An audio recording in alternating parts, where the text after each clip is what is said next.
welcome you to our the second day of our event. We have enjoyed yesterday's exhibitions, virtual reality, and the concert.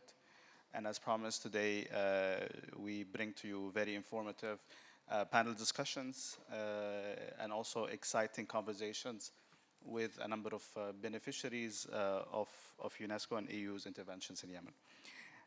Before we start the date, I would like to welcome to the stage for opening remarks Khalid Salah, UNESCO representative for the Gulf states and Yemen.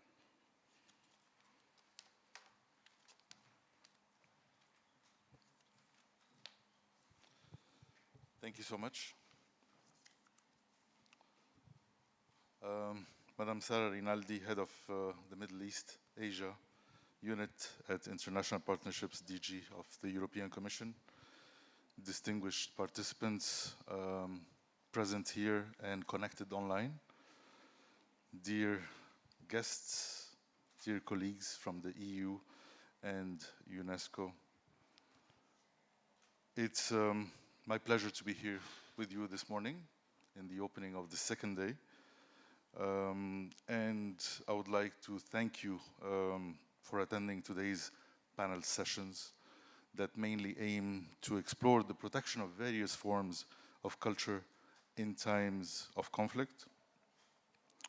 The panels that you will be attending to and participating to today are organized as part of the project Cash for Work, promoting livelihood opportunities for urban youth in Yemen, the project that is generously funded by the European Union and implemented by UNESCO. UNESCO and the EU aim at engaging the local community, from young men and women with little experience to professionals and academics in urban rehabilitation and cultural and creative industries in Yemen. As you all know, historic cities in Yemen are a living heritage. They are densely populated, and beyond their identity role, they represent economic and social hubs for Yemenis. Therefore, the Cash for Work project aims to rehabilitate historic sites and increase the capacities of young Yemenis. These aspects are interlinked since the cities need constant maintenance, and with the transfer of skills, young Yemenis will take the lead in protecting their own culture. The project also is supporting cultural and creative industries by funding projects and employing Yemeni artists in various fields, such as the arts, music, filmmaking, journalism, architecture, handicrafts. The industry is currently facing many challenges, as you all know, due to the political and economic constraints and challenges. And Yemeni artists find it difficult to generate an income through their work. This is why UNESCO and the EU are increasing capacities of civil society organizations through trainings and offering opportunities for youth to practice their creativity.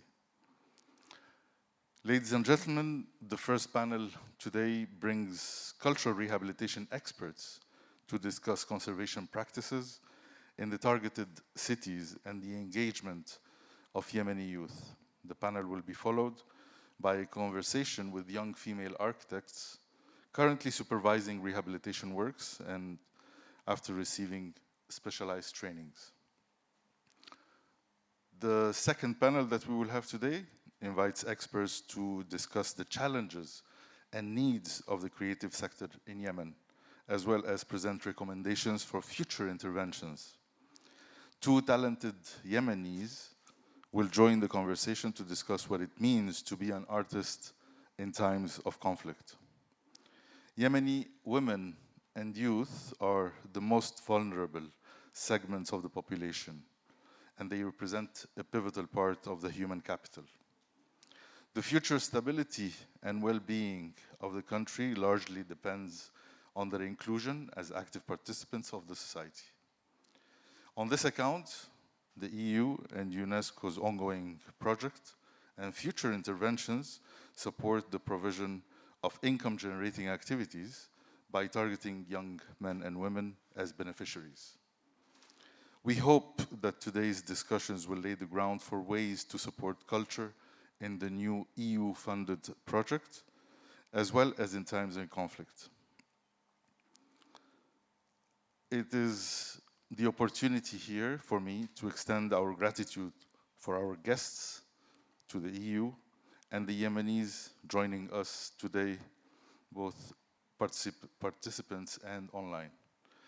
We encourage dialogue and invite you to discuss with the panelists on ways to support culture and empower youth in Yemen, and explore together ways of capitalizing on the achievements realized today by the first project, and to discuss the way forward with all the opportunities that it opens. So we look forward to a fruitful discussion, and I thank you.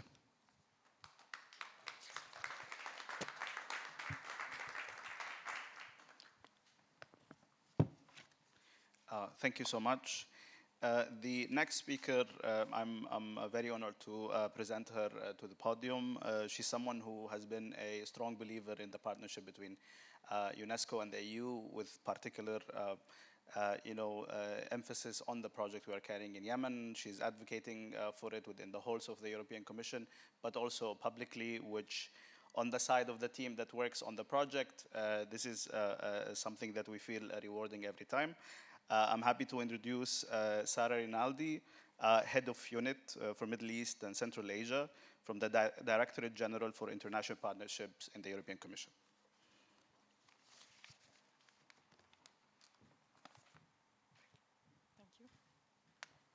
Thank you. Thank you very much. Good morning, everybody, dear and respected experts and colleagues here in the room and online as well.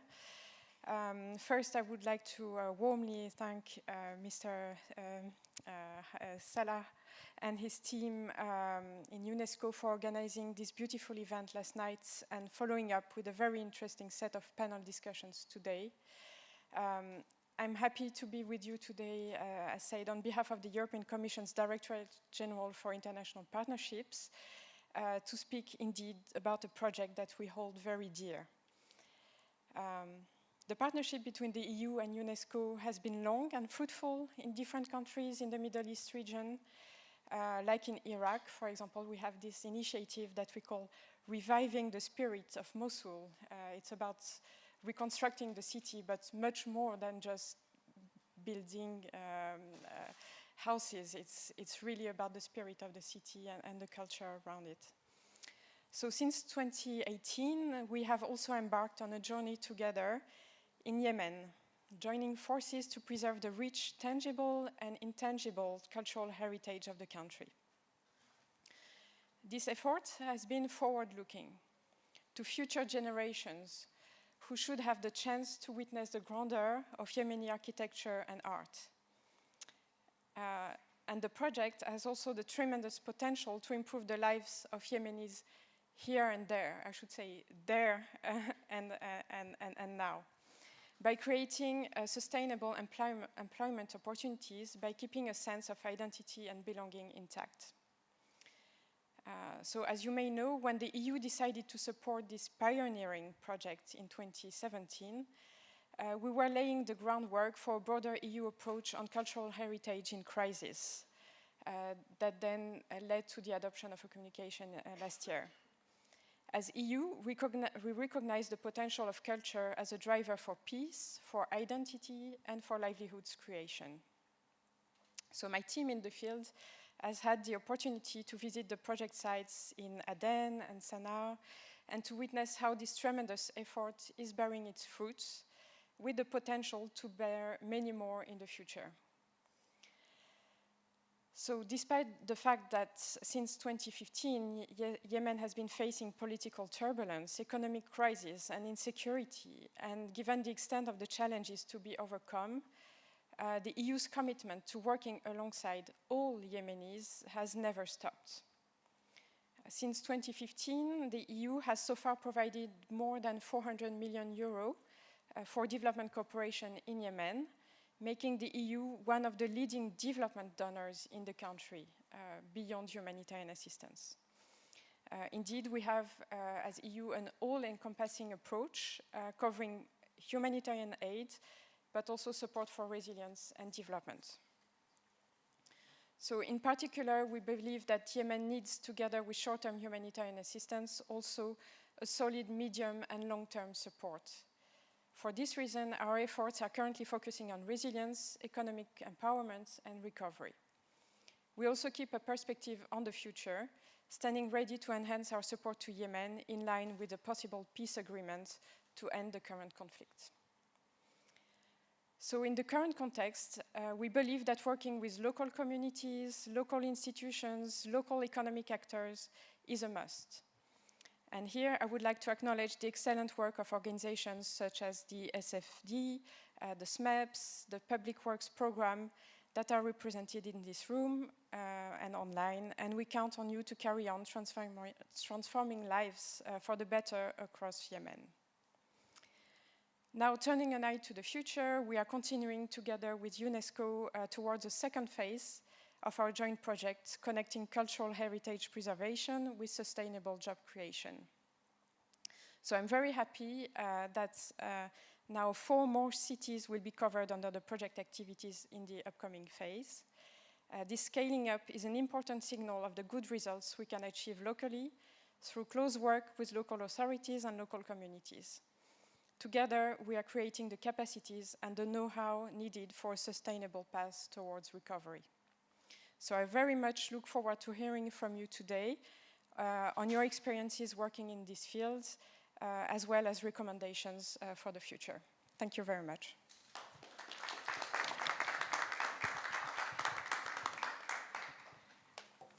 Thank you very much.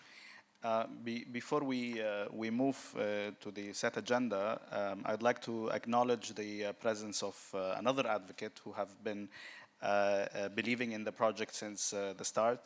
Ambassador Mohammed Jumeih, the permanent representative of delegate of Yemen, Republic of Yemen to UNESCO, has been supportive on many aspects, whether at HQ level and also in the field, which we appreciate this continuous support and his presence with us today. We will have a video to watch, but before the video, and as the moderators set up to their seats, I'm very honored and happy to introduce 2 of my colleagues, the former director for the UNESCO office for GCC and Yemen, and my colleague Tommaso Cosso, the project officer, happens to be an architect passionate about Yemen and Iraq as well. Both my colleagues have significantly contributed to this project, but also the larger efforts of UNESCO. If you don't mind taking your seat, and we will have a video to show you as we set the stage up for the first panel.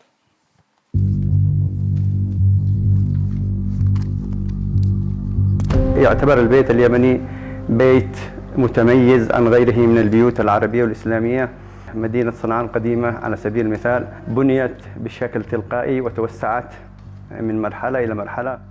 المميزات الرئيسية للعناصر الجمالية في واجهة المباني اليمنية تمثلت في وجود الشواقيس القمريات كلوحات فنية ميزت واجهة المباني القديمة، وكذلك وجود الأحزمة، وجود النقوش والزخارف جعلت المباني اليمنية تتميز عن غيرها وأضافت لها قيمة معمارية وتراثية وحضارية.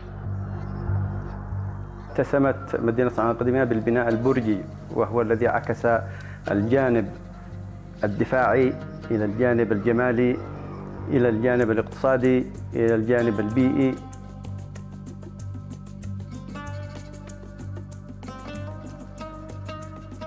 طبعا المعلمين هم الركيزة الأساسية للحفاظ على المدن التاريخية. كانت في الفترات السابقة من زمان محصورة هذه العملية الترميم أو إعادة تأهيل المباني على بعض الأسر. تعرضت المباني اليمنية القديمة لمجموعة من التهديدات الطبيعية والتهديدات الاجتماعية، تمثل بالأمطار، السيول، الحروب، التوسع العمراني داخل المدينة، التدخلات البشرية.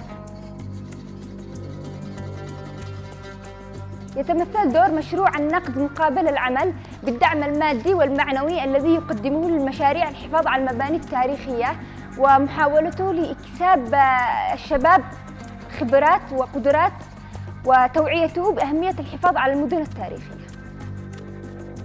تعرف المواطن أيضاً عن قرب عن دور اليونسكو في أهمية الحفاظ على هذه المباني التاريخية. النقد مقابل العمل عزز دور الشباب في عملية الحفاظ، نقل الخبرات من المعلمين والأساطير التقليديين إلى الشباب، أيضاً ساعد على إعادة استقطاب الحرفيين. تواجه المرأة بعض التحديات في الموقع أو في قطاع العمل، تتمثل في البيئة المحيطة، طبيعة العمل، النظرة القاصرة لها، ويمكن مواجهة هذه التحديات من خلال تعزيز دور المرأة وكسر القيود التي يفرضها المجتمع. تتمثل هوية المجتمع بروحه، حيث تعكس واجهات المباني اليمنية القديمة طبيعة المدينة وروح المدينة، والعلاقة بين روح المجتمع وهويته علاقة تكاملية تنهض بنهوضة وتطور بتطور.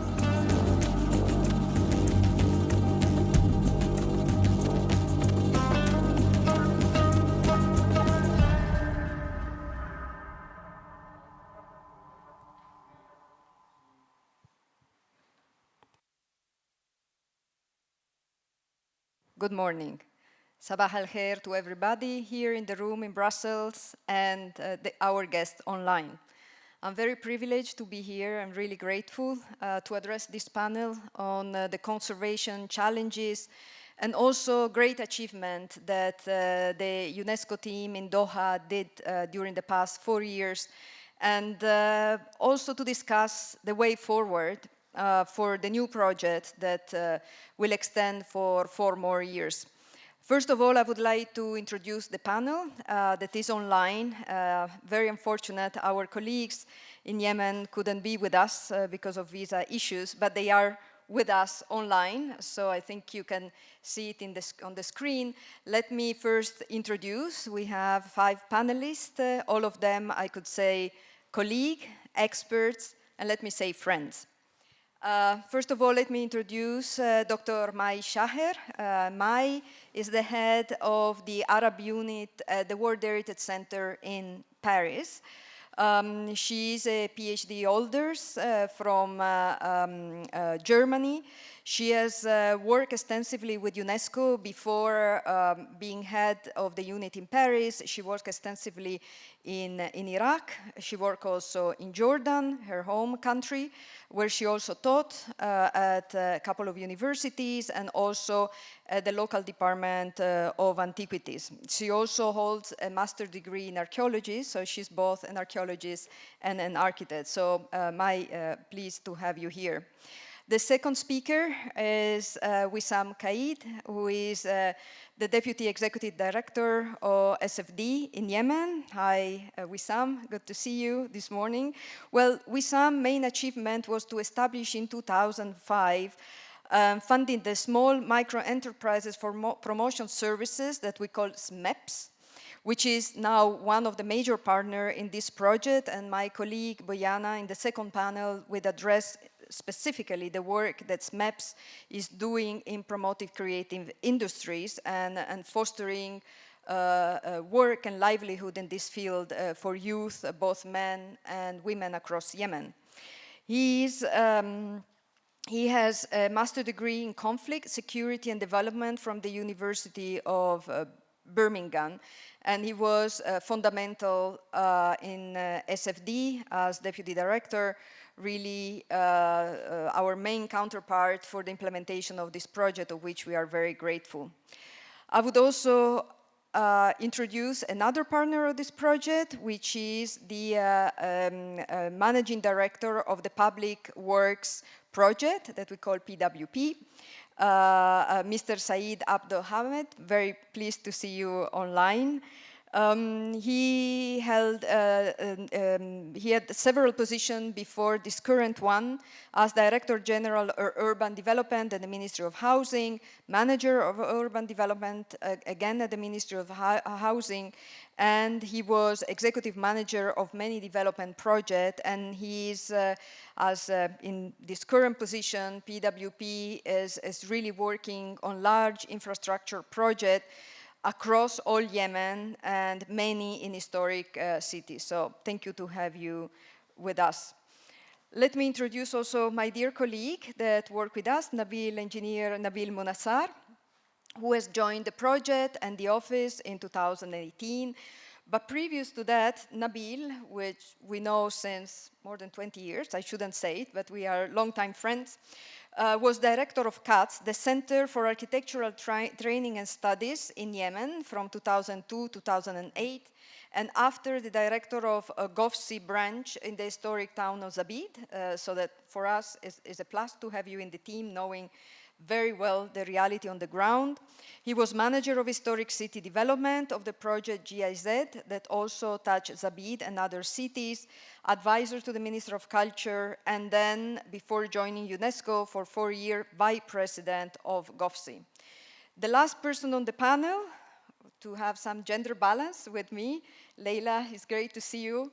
Leila Haider is a very accomplished coordinator, including on heritage management and development as part of the team of the SFD, higher education validation and implementation, quality design of the project.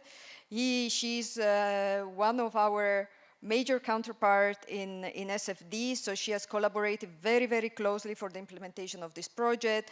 And for many years, she has led in the development and validation of higher education as a program coordinator and lecturers on national and international level.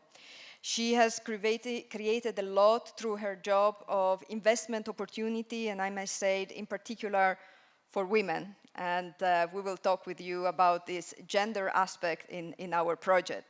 But without further delay, just to introduce the panel, let me say why. Why this panel? Why are we talking about reconstruction, recovery, rehabilitation? Why the country is still, let's say, in turmoil, but as we know, there is a truce going on, so we are very hopeful that there will be some positive results of the talks, and we go, we look on the bright side of our way forward. Well, Yemen is unique in terms of cultural heritage. I used to say that every single village in Yemen is heritage because it developed a particular vernacular architecture based using local material and local knowledge. And this local materials use and knowledge is still up to today.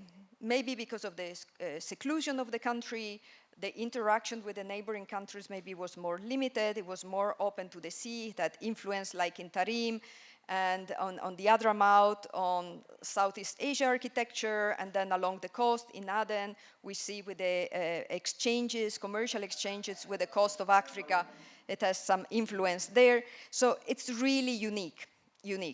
But we are intervening in a time of conflict or in the time of instability. And usually when we talk about reconstructions, it's always a post. We say post-conflict. Everything is post-conflict. So this instead is during.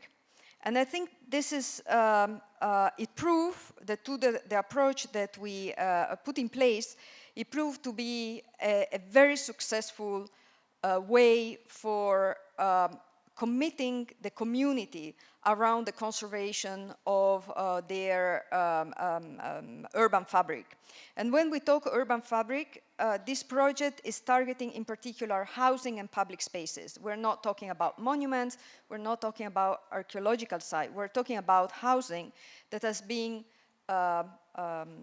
damaged, but I would say a lot from neglect, but a neglect that comes because simply during present time it's very difficult to continue the yearly maintenance that this fragile building needs, simply because there are other needs and other priorities. And of course there are collateral damage also of the ground conflict and so on. But you know, maintenance probably is the main cause of the damages that this building had, because they left them prone to collapse, especially when you have these severe weather storms and flash floods and so on.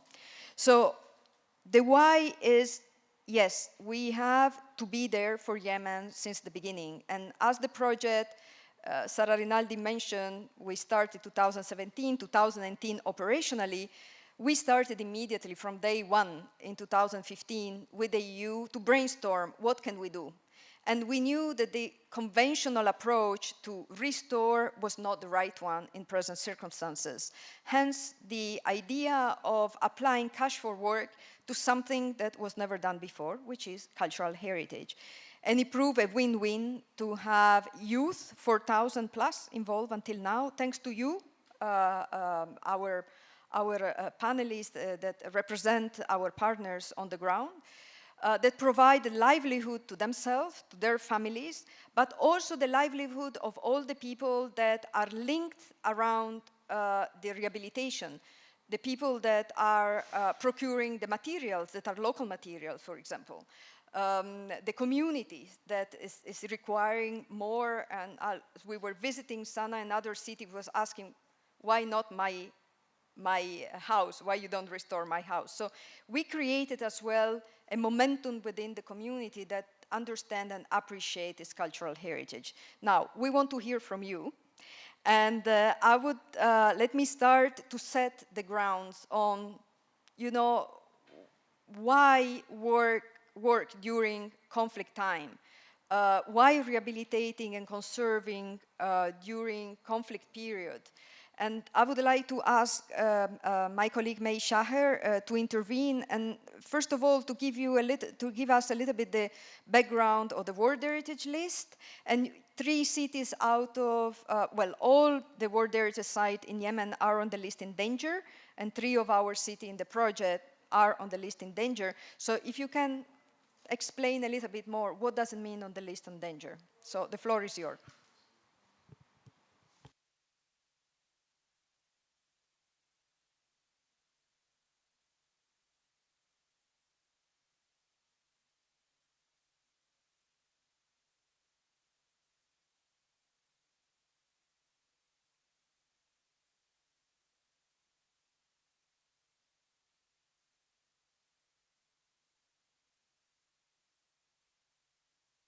Thanks. There's a microphone. Yes, if the other can switch off the mic. Thank you. Thank you. And the fact that, as you mentioned, the 3 cultural World Heritage sites in Yemen are also on the list of World Heritage in danger. We have the old world city of Shibam, the old city of Sana'a, and the historic town of Zabid. And those 3 cities were really the 3 of the 4 cities that were tackled and dealt with through the EU project that you, as you mentioned. So it would be good to recall that the aim of the World Heritage Convention is primarily to ensure the protection and conservation of the world's cultural and natural heritage. When sites inscribed on the list of World Heritage in danger, they bring increased awareness about the threats that they face, naturally, and the need for international support and collaboration. And the essence of international collaboration and solidarity for the protection of the world's cultural and natural heritage is really at the heart of the World Heritage Convention. And it is about protection of threatened sites. So why do intervene during times of conflict, and why is it critical to intervene during times of conflict? Of course, if a site is threatened as a result of conflict, it's important to address the intensified threats. There could be direct threats as a result of a conflict, damage or destruction, but also there could be several indirect impacts. And namely, we can perhaps mention reduced capacity for management, these are indirect impacts of conflict, to undertake adequate conservation management. There could be disruption in maintenance activities. There could be disruption in materials that are needed for conservation. There could be budgeting implications and so on. So there is this response. There is a response during the conflict and afterwards, potentially. But it is also important to have the response during the conflict, if feasible at all. And to be prepared in order to avoid any further adverse impact. So here there is the importance of prevention and avoiding and mitigating any further impact of the conflict on heritage and consequently on communities as well. Because as you mentioned also, I mean, these are cities, they are thriving cities. And if they are impacted, populations are also very much impacted. I would like you to also mention the UNESCO strategy for the reinforcement of UNESCO's action for the protection of culture and the promotion of cultural pluralism in the event of armed conflict. This strategy was adopted by the General Conference of UNESCO in 2015. And among the priority actions of this strategy is to raise awareness among local communities about threats of culture in conflict and the importance of protection and promotion as an element of resilience and peace building. Another priority that has been outlined is to enhance capacities to collect data that is essential to define mitigating measures, prevent further loss, and engage in longer-term planning recovery. And the vision is always, is not just as an immediate reaction, but also with a longer-term vision for recovery that includes resilience and ultimately contribution to peace building. It's also important in that line to have the emergency action plans for safeguarding and to be prepared. And preparedness is really very important, as I mentioned, to avoid further loss of heritage. So again, coming back to the convention quickly, basically, what is important is to support, to have appropriate management systems, effective management for protection, and very often effective management includes community-led and participatory processes, which are very crucial to ensure the effective management and conservation in the short, medium, and longer term. It's also important to note that the World Heritage Convention embraces the concept of sustainable development, and the conservation of heritage constitutes a major contribution to sustainable development. And there is this important link between communities, conservation, communication, and ultimately sustainable development.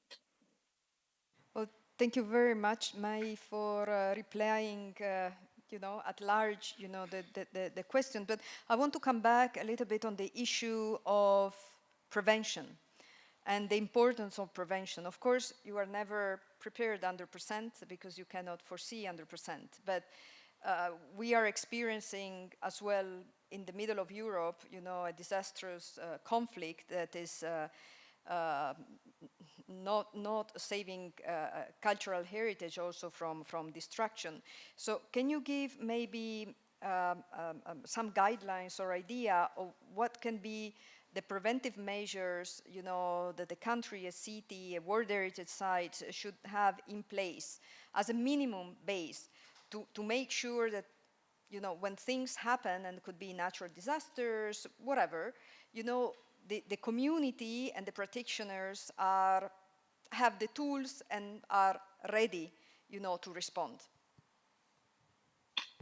Yeah, thank you. Preparedness, yes, is very important. As you know, we cannot guarantee that we are always prepared for any kind of emergency.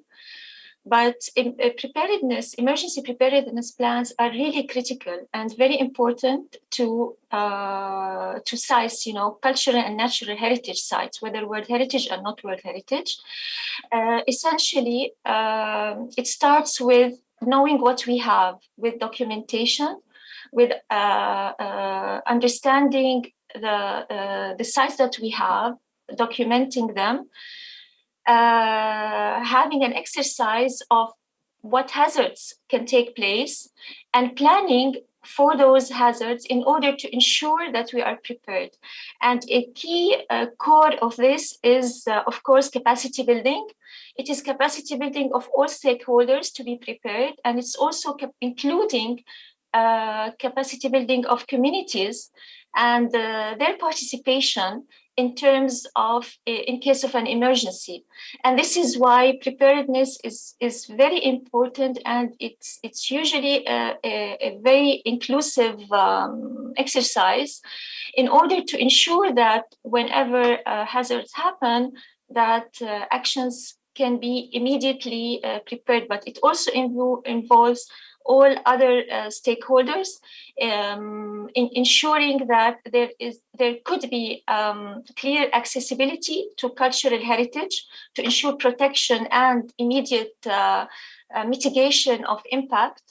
That accessibility is not, completely blocked. For example, it's important to ensure that whatever needs to be undertaken, there are materials available for that there are capacities who could handle preparedness.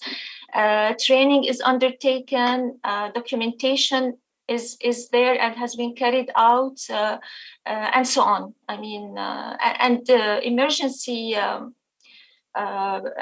preparedness and response is a methodology that has been adopted, and we often engage in also capacity building in terms of establishing preparedness plans. This is an overview, quick overview, actually.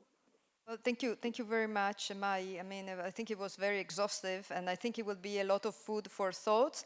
I just want to remind, especially our colleagues and people online, that it's possible to have questions. I think you can type your question online, correct?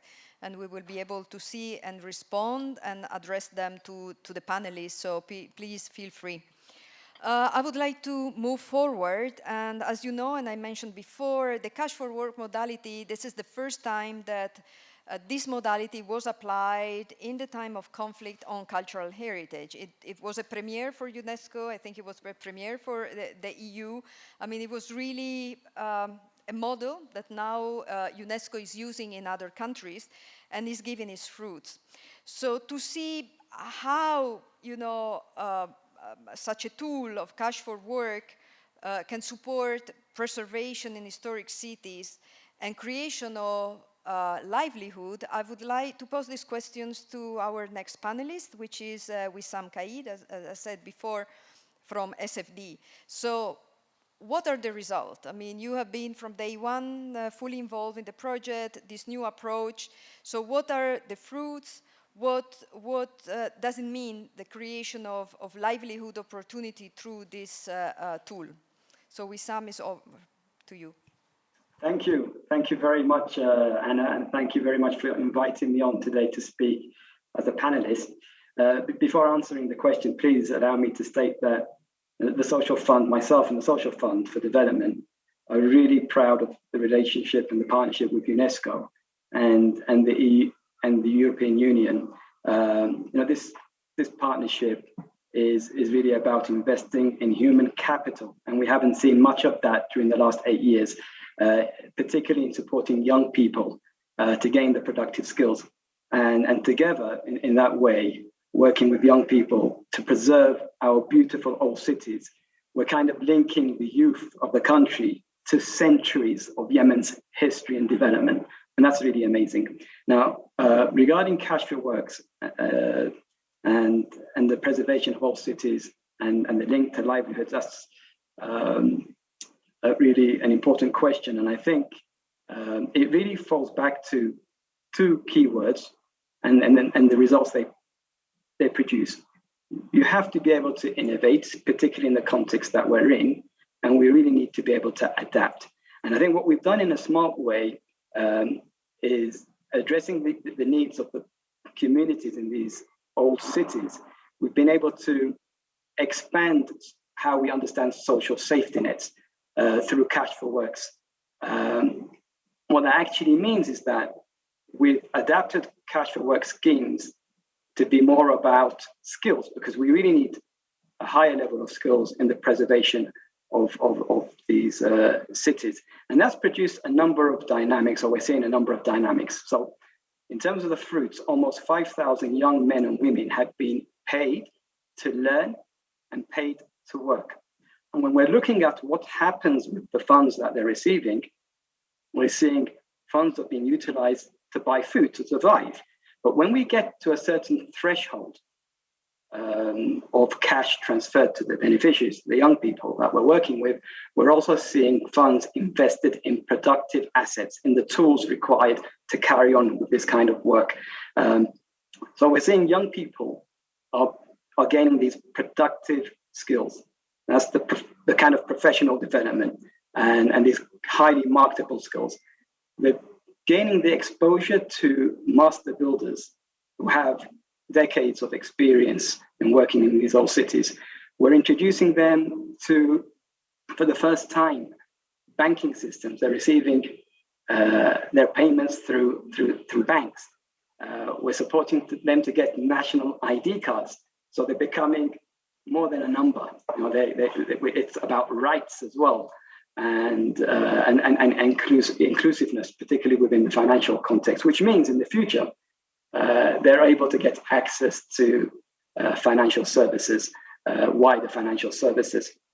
And this has all been orientated really towards protecting homes, so the shelter aspect, and be able to utilize those assets in terms of the young people and the skills they're gaining to preserving the homes is really important. We've seen one of the impediments to preservation of homes has been the cost.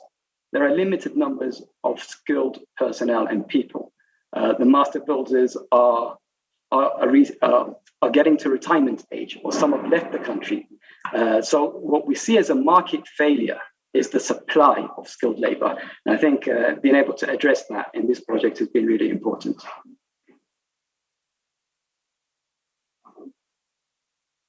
Wissam, thank you very much for putting the accent on the fact that this is a human-centered project.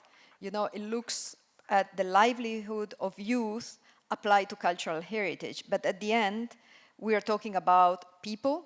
We are talking about people with whom we provide, you know, the cash and the skills, as you mentioned, you know, the skills, for example, to access bank services and so on that they don't have. As one of the side effect, let's say, of this project. But it's also human-centered because it provides shelter to families in need. So it's really all about people. But at the same time, we're also restoring the historic fabric and preserve the historic fabric for future generation. And you point the axis exactly on innovation you mentioned, and adaptation. Adaptation is something that is a continuous, and we are learning from the process as well. There are a lot of lessons learned, I think, that we had from this first phase. And the innovation of the cash for work, and I think we have the innovation, for example, of bringing Yemen through the 3D virtual reality that unfortunately you couldn't experience, but here in the room next door, you know, people can really immerse themselves in the cities and really understand what we were talking about. And it's a completely different perspective than seeing slides. So innovation and adaptation, how do you think this can be used also in the future? And we know very well that we have challenges, and also there are some limits in the using of this modality of cash for work when we are looking in the long term and we're looking at sustainability. So we had some lesson learned. So if you can maybe tell us from your perspective on the ground, working with people, which are these challenging and what can be done differently in the next phase? Yeah, thank you very much. The challenges are unlimited, particularly working in an environment and the context that we're in the country. But some of the things that keep me up at night and the project team is working out how to prioritize and how to target the communities. The demand is so high and the resources are so limited. Whose homes do you target for rehabilitation in a city that has suffered a lot, particularly over the last 8 years? And who do you include on a cash for work program? So developing a targeting mechanism and an ability to prioritize which people are enrolled into a program is really important. And to have that done in a very transparent manner is really important. I think also one of the challenges that has kept me up at night is it's the complexity of many stakeholders, particularly those on the ground. So we have the local authority, then you have the preservation authorities, and then you have the security authorities, and then so many layers. So having a presence on the ground is really important, and Social Fund has that presence, and working with communities. So we do this a lot in rural areas, and that's establishing village cooperative councils, adapting here in the cities and developing these kind of community councils that help you through some of the complexities and bring in the ownership and also the guidelines on preservation rules through community committees is really important. Another challenge has been technology. And I think Social Fund has supported, I'm just looking on the board, 900,000 people with cash transfers, whether it's cash for works or cash for nutrition over the last few years. And we use technology platforms to deliver payments that are linked into the bank's servers. On this project, it was really complex developing the applications to do that because the work on the ground is a lot more complex. But that's been a challenge, and I think it's a challenge we've overcome that is really going to help us be a lot more efficient in the new phase moving forward. And another big challenge is enrolling women on the Cash for Work program. And I think that's across the construction sector, across the world. So in Europe, it's around 10 to 11% of laborers and workers in the construction sector are women. And that's about the same in the United States of America. And in this project, it's about 10 or 11%. It's not good. And more recently, though, with Leila on board, and hopefully she can speak more about this, is how we've been experimenting with working with graduate architects. And I think in Sana'a City, around 60% of the graduate architects who are supervising the work on the ground are women. So there's some advancements being made there in overcoming that challenge. Thank you very much. Yes, indeed, there are some challenges, technologies, and as you said, and the presence on the ground. I mean, this is fundamental. I think we couldn't have, achieved what we have achieved if it was not for you on the screen, that you are all on the ground, of course, and also for our presence. I mean, through our colleague Nabil over there, and an office that will grow and will allow us to be more prominent and to really work daily with you. But you end up beautifully, touching the gender dimensions. And I would like to turn up to Leila, to talk about opportunity for women engagement in the construction sector. What do you think are, the challenges that are imposed by the labor market in Yemen? And if you can elaborate on that in general, and then zooming into the project. So over to you. Okay, thank you, Anna. Thank you for inviting me into this panel. Well, there's a lot of challenges that it's faced for female in Yemen, not only in this sector, but various sectors, is because there are a few conditions that limits their role in the society. But yet, the Yemeni woman is very dominant in her presence in her house, in her village, in her land, and she leads a lot when the conditions are prepared. So in the construction sector, me as one of the, I cannot say the pioneer because there were many female architects in this field. I've been challenged, and recently when I look to the young architects in the field, and I can sense that they're still facing the same challenges. The challenge that you have to role, lead male on the ground, supervise, and also to impose your self and to show your character and to get the respect from them. So this is very challenging, especially when women is coming on the ground and trying to, they feel like you are taking the roles.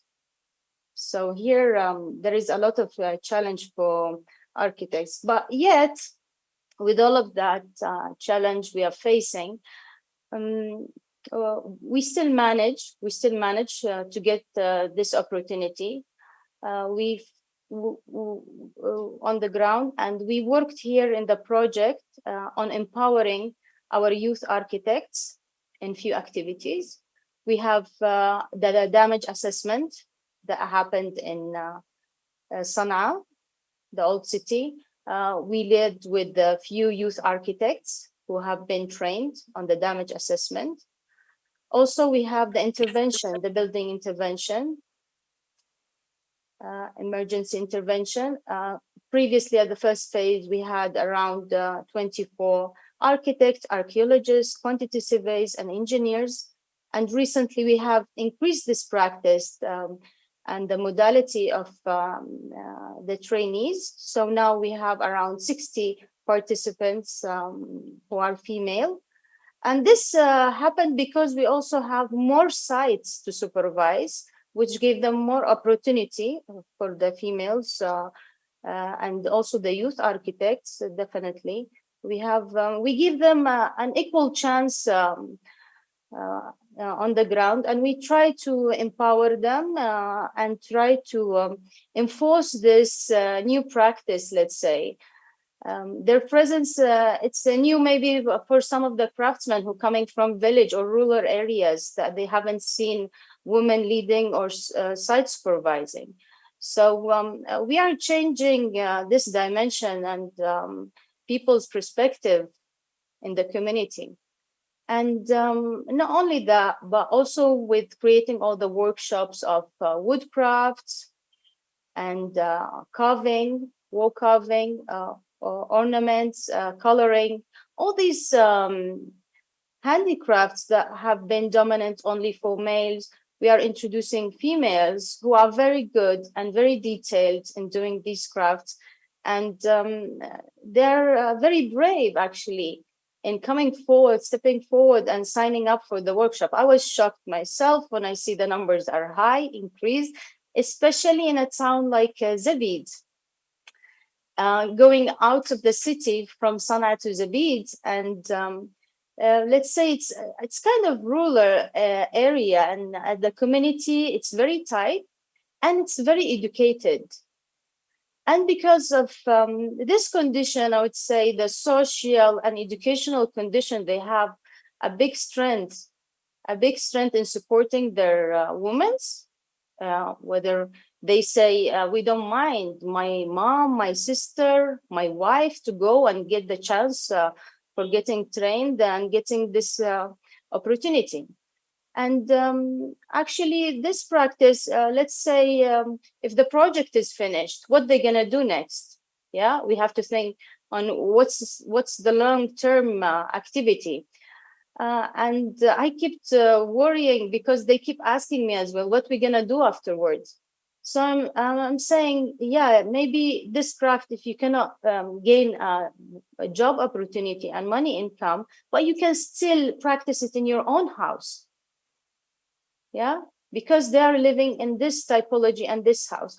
And I wouldn't say the only historical city. I look at Yemen because, as you all see, Yemen's building typology is very historical. And I could say it's the typology is very similar especially for the northwest coastal regions. And it all depends from the materials, the local materials. And when we give this craft and learning to the population, they will still use it, even if they're not going to gain income out of it. They're going to still use it for their own house, for their neighbors. Maybe they're going to train someone. So we are still spreading out this handicraft and creating sustainability of the handicrafts. And the numbers, if we talk about numbers, sorry if I'm taking a bit time, the numbers of the females engaged so far, we can say around 500 females engaged. It might seem a small number, but this number have a big influence. Big influence because when we started with 20 architects or with 20 trainees, and so on, the next time we announce for a workshop or a job opportunity on-site training, the numbers were high. You know, that's mean the society is influencing, tracking on their participations. I've noticed they knew from their neighbors, they knew from their friend, they knew, you know, from someone around. Maybe they didn't see the announcement posted, but this is how the news spread in Yemen through the community. So the condition, again, is social, educational condition is really important in order to empower the woman and to break the barriers and challenge in the society.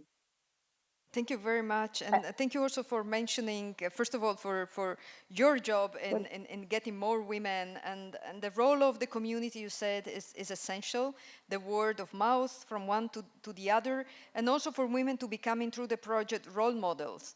And in particular in Zabid, where we have a larger, prominent number of women involved, I think 103, 105, you know, compared to other cities where there are in minority. I think you mentioned the role, the socioeconomic condition, but the role of education. And I think that's also a component, you know, into, you know, going to more vocational, giving them maybe longer term sustainability in the next phase, so that the project does not just employ them for a small period of time, but allow them also to have maybe a short-term diploma or something that then can be used to them to sell themselves and present themselves to the job market. And as you said, this is a challenge. So a quick last question to you, Leila. What can, you know, maybe the project do more to empower women? Is there anything that for the next phase the project can do? I think what we should emphasize is with the authority. Yeah. Their practice as female and their acceptance of the authority as well. It's kind of weak. So we need to strengthen this, and maybe we need to kind of like put few rights and guidelines for women participation to get an equal right. Like as an SFD, we try to create this through our announcement, through our acceptance of their participation, whether on training or on-site jobs. So we say we want an equal participation. Yeah, we try our best to get them, but maybe the numbers sometimes are not enough. But from our side, we do try to emphasize on this rights. So as the project, maybe we could highlight this with the associations, with the authorities, with the local authorities. So we need to emphasize this role. And looking on a long term, we need to look more and highlight on who exactly in this city have gained really that knowledge. Like we're going to highlight who's the skillful architect, who's the skillful craftswoman, and we keep them like a database. And because some of them, they want to become a trainer. So we need to look in this possibility after them being a trainer, a trainee, to become a trainer in the city. So we are highlighting these role models at each city or each workshop that we created. Excellent. So we have more work to do ahead, and as you said, yeah, involve equal rights, women to be paid as men and have the same right and opportunities to access jobs in different markets. But you mentioned also the craft atelier and all the work that you have done and we have done together, capacity building as well for the local authority and scaling at this. And I want to turn to Nabil, to our colleague Nabil. What do you think is the current need for specialized, training in Yemen, in this field in particular? What do you think moving forward through the project and, beyond the project? What do you think is the needs? Okay, thank you very much for having me with you. And I would like to express my thankful to our colleagues here in Yemen, also our colleagues in UNESCO, for the partners also who had really productive works. Let's talk about the crafts atelier and also increasing the building materials and crafts in that historical cities. Actually, from the beginning, we have thought about the threats to sustainable craftsmanship of traditional craftsmanship, and also building materials which started to disappear during the last years. The techniques and the expertise has been inherited in this case because it is the main important element for sustainable process or life of the historical cities and also the built culture heritage. So these techniques and expertise have been inherited with the master builders, they call Ammarin, from generation to generation. There is no institutes or schools to teach these kind of crafts. And sometimes crafts perishes with the death of the last person if his offspring are cut off. So the scope was that the labor markets registered here for traditional building materials and techniques, decreasing of skilled masters. Therefore, project idea to support the concerned authorities and the community in Yemen to rescue the main traditional building crafts practices, enhance the traditional craftsmanship society also, reconsideration of those practice and abilities. Also, crafts, using this crafts atelier, we have also, as Leila and Wissam said, that we have in our project have created 4 workshops places or venue in the 4 historical cities. In Shibam, there is a little bit issue about that, but it aims to professional development, which represent an entry point for the labor market with the goal to providing durable employment and knowledge transfer from young to young generation. So unskilled workers qualified to be a master builders to ensure the continuation and sustainability of construction and reconstruction using traditional materials, also practicing traditional techniques which made traditional buildings stand for 1,000 years in Yemen. If you would like, we go through very quickly through the main craftsmanship which we have targeted in the historical cities. We can in quick time to mention the Yajur, which is brick production, traditional brick production here in Sana'a, construction, composing and modeling of the mud brick, This is one of our short play. And also traditional camaria, crafts, gypsum, which is gypsum glass colored art, and also carpentry, renovation, wood carving, also facade weighting, which is the decorative elements with whitewash on the facade of the historical buildings. If we go to Zabid has a good opportunity to have almost 7 workshops. It is a traditional carpentry course and also crafts, colored ceiling decoration, walls decoration, restoration, and preparation and application of the Nora, which is the hydrated lime and brick traditional crafting. Also, the craft preparation application for a Nora Kadari for the ceiling, craft surface treatment and polishing. Also, traditional building techniques, which include the traditional buildings in Zabid. It's the heritage style materials and construction techniques that include casting and reinforcing of the walls and foundations, also replacement of the building walls, as well as coating walls with Nora.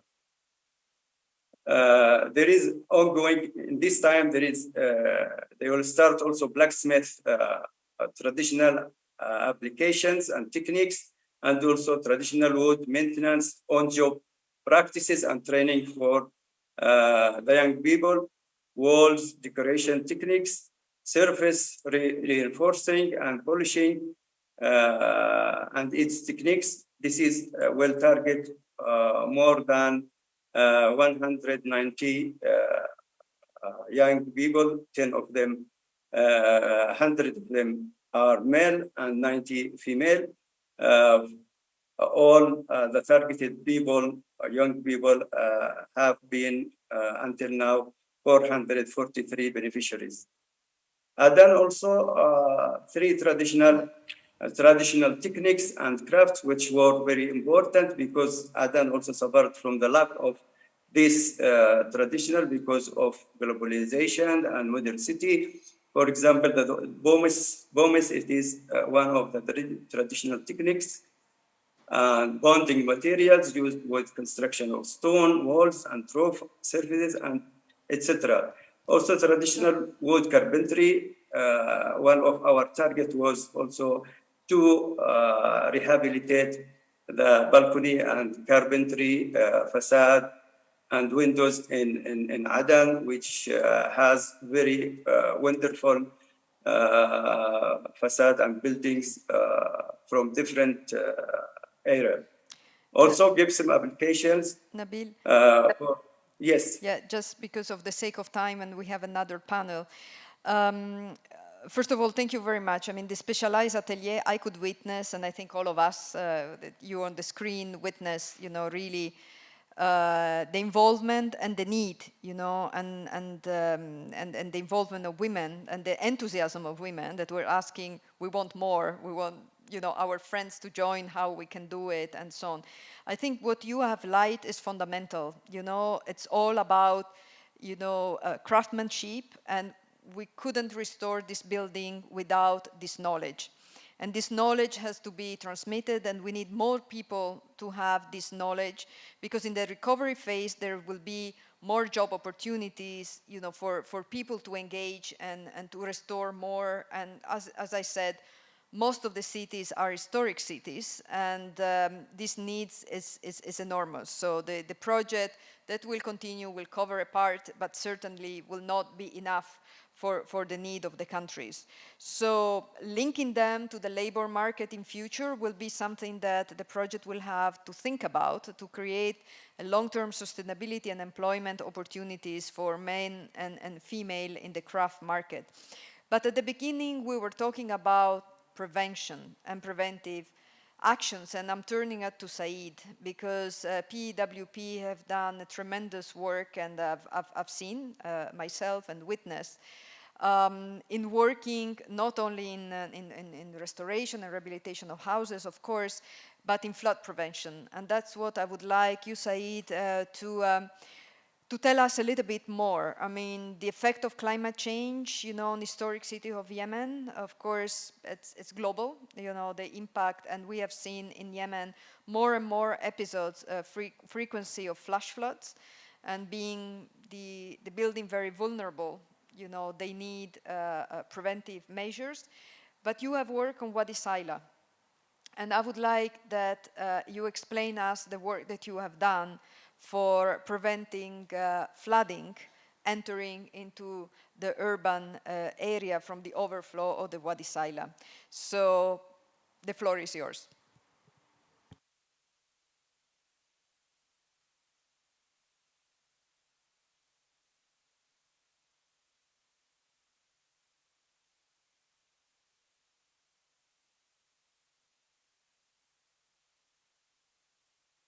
Said, we cannot hear you. Can you make sure you have the mic on? Yes. Yes. Yes, yes. What about now? Fine. Okay. I hope I can communicate. Actually,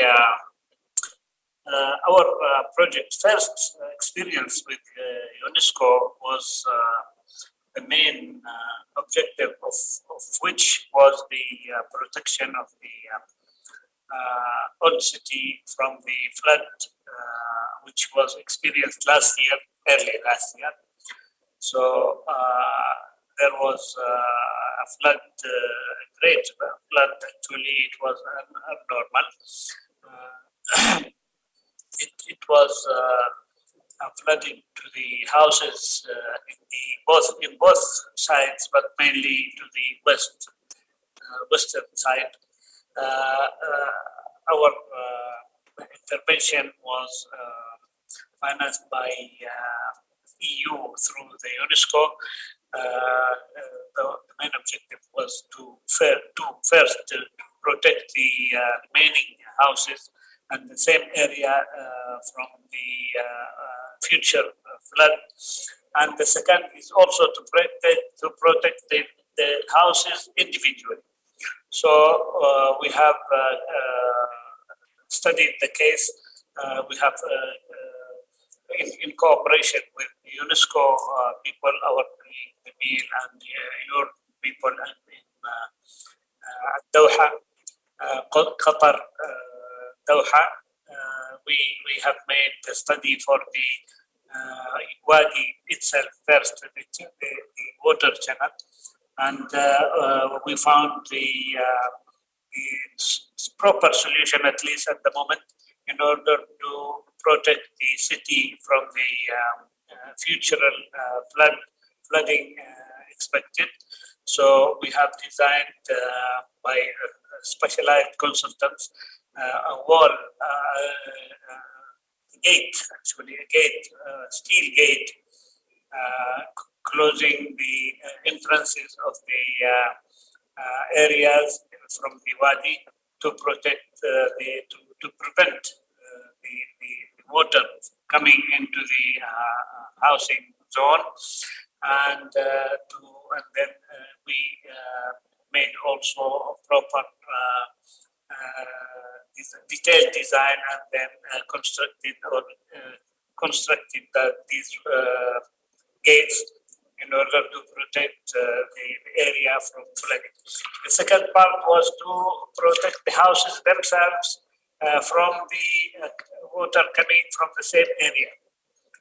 And so these two parts was implemented in a proper way under the supervision of UNESCO and our head office. We have designed the wall in order to be able to prevent the water from coming in, and then also the water coming from the other side also to protect the houses. We have designed also certain ways for each house separately and constructed their protection. Actually, we supposed to present some presentation with photos in order that people to understand, but unfortunately we could not make it, and we could not share the presentation and to show what exactly was happening. Briefly, we have made the two protecting walls. That was one to protect the museum in the old city, the open museum. The second is also to protect the other side of Bab al-Salah. And we have also made the rehabilitation works for a number of 18 houses in the area which were affected with that flood. Actually, the module of cash forward was used in order to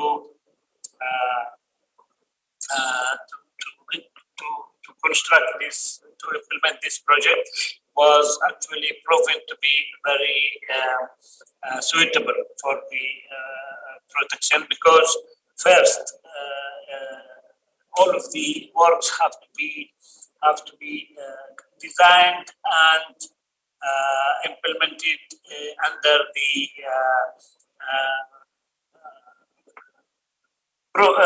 approval of the owners themselves, and they have to participate in many cases. And the third thing is that mainly women, we have to deal with them, the owners of the houses, and the main element for the people to share information with them and to discuss with them the protection works was the women in all the houses. And some of them also have participated in implementing the works. The second thing is that the, many architects and engineers were women also who worked with us in order to achieve these objectives. The project was implemented and achieved objectives almost on time, and we actually, in spite that we started the first time working in this field, but fortunately we could achieve the objectives, and we could make all the works in a proper manner on time. Thank you very much, Said. Can Maybe I ask I you missed something? Please ask. Yeah. No, but I want to ask you one thing. You know, we had, I think that Sana'a experienced heavy rain maybe 2 weeks ago, or 3 weeks ago. I've seen some photos online and so on. I wanted to hear about the effectiveness of all the system that you have put in place, both to prevent water to enter in private houses, raising, the stairs and creating a model where, the water is diverted, and at the same time to build up these closures and close the main, streets leading into some neighborhoods. Was this effective during this last event? Actually, the storm was not as strong as the previous one, which was affecting, but according to what we have seen, I think the works have been done. We think is very good and sustainable for such floods coming. The flood was not at the same quantity as what was experienced in the last year. Yes, this is Thank you very much, because this is, you know, a good example of what we were meaning before, and I think also what Mai was saying at the beginning of the panel about prevention. And this is, in fact... But sorry. Please, If go you ahead, allow me, Said. the works, yes, the works which was achieved, implemented to protect the houses against the flood coming from the other side was very sustainable and made a very good result. But the only thing is that the flood coming from the wadi, from the Sila, it was not at the level like before. But the other side is very good and sustainable. I'm glad that it was not a very severe flash flood like we had and that we experienced last year and 2 years ago that were really, really very, very strong and damaged several houses that also collapsed and so on. And this is the way of preventing that we have discussed since the beginning, preventive measure to put in place. Yes. And this is also what we have done by cleaning the Tawila tanks in Aden, for example. And these Tawila tanks prevent the flooding of the crater area, and it's really, really important. And it continues to have continuous maintenance and cleaning. I remember UNESCO had a full project for its restoration in the late 90s, but then it needs a continuous maintenance and cleaning so to be effective. And it's a very, very complicated system of water tanks. And we have seen also there how these preventive measures help during the last flash flood not to have the crater area inundated again. And the same thing that we did with the sesabana trees to removal of the sesabana trees around the wadi that is around Shibam in Hadramaut, and that prevent as well, you know, let the water flowing rather than the water stagnating and influencing on the collapse of the wall around the cities and so on. So prevention and as well rehabilitation and recovery are both going in hands, and it's very important. So I think we have reached the end. I know that there might be some questions, but can we keep the questions and we are collecting them online, please? If there are people online that want to write it down in English and in Arabic on the chat, so we will collect it at the end of the second panel, and the same thing for the audience. We will have a short break. But we will continue. We have these two young female architects that are employed on our job, and our colleague Tommaso, who is an architect himself, will engage in a conversation with them to understand what did they learn from this experience, what they will bring with them in future to in their job. How they can capitalize on the experience of UNESCO for the future of their profession, both as an architect and as women. So I would like to end by thanking all of you on the panel and asking, I think, to stay online and make yourself available for the question and answers later on. So with this, thank you very much and see you later. Thank you.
نلعب على النت تمام، بس ما أعرفش أنا الأمس الليل إيش حاصل فجأة، يعني رجعت اتصل بطريقة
مرحبا المتحدثين يسمعونا؟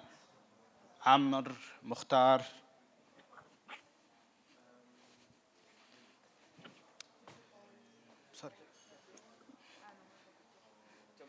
مختار can you hear me؟ ايه اهلا سامعينكم. اهلا مختار. فقط نقوم تيستينج في الوقت الحالي علشان نبدأ. فؤاد تسمعنا؟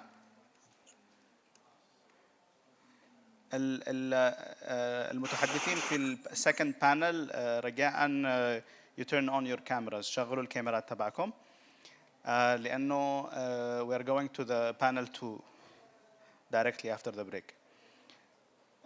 So أتمنى إنه الكاميرا تكون مفتوحة وتكونوا في منتصف الشاشة.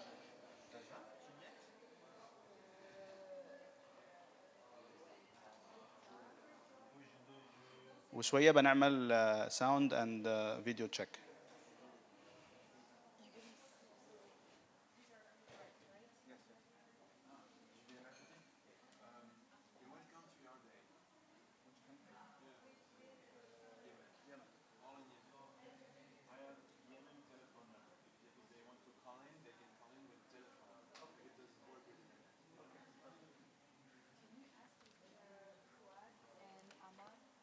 فؤاد وعمر إذا أمكن شغلوا الكاميرات.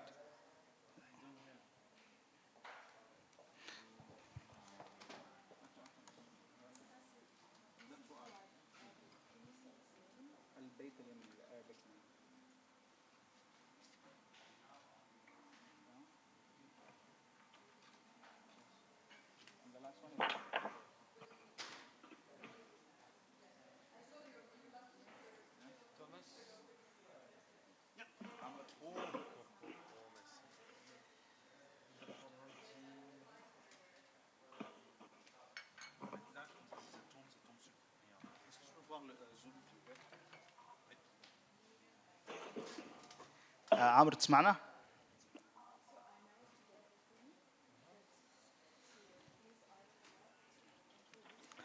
عمرو جمال ما تسمعناش؟ سمعش؟ اوكي عمرو اذا امكن تكون في وسط الشاشه فقط علشان البروجكشن الريلي تبع الفيديو يكون واضح في الوسط. وسط الشاشه اذا امكن. فيما يبدو انه عمرو ما يسمعش.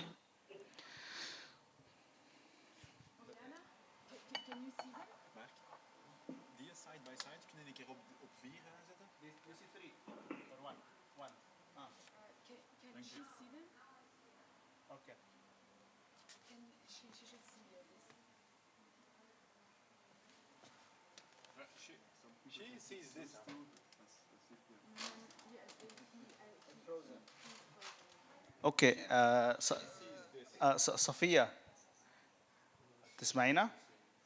صفية إذا أمكن ترجعي إلى ورا قليل من الكاميرا وتنزلي الكاميرا لتحت شوية. So the view. أيوة نزلي الكاميرا شوية إذا أمكن. Yes. Is that fine? A little bit if you can put it down a little bit. More? لتحت. Yes. Okay. Perfect. So just move. Just center yourself. Center more a little bit. Yes. Okay. Perfect. So let's do sound check. Can you speak, please? Hello? Hello? Safiya, can you speak, please? Yes, Muhammad, can you hear me? Yes. Safiya, you are using the computer mic. Can you use the headset mic or you don't have? Because we hear echo.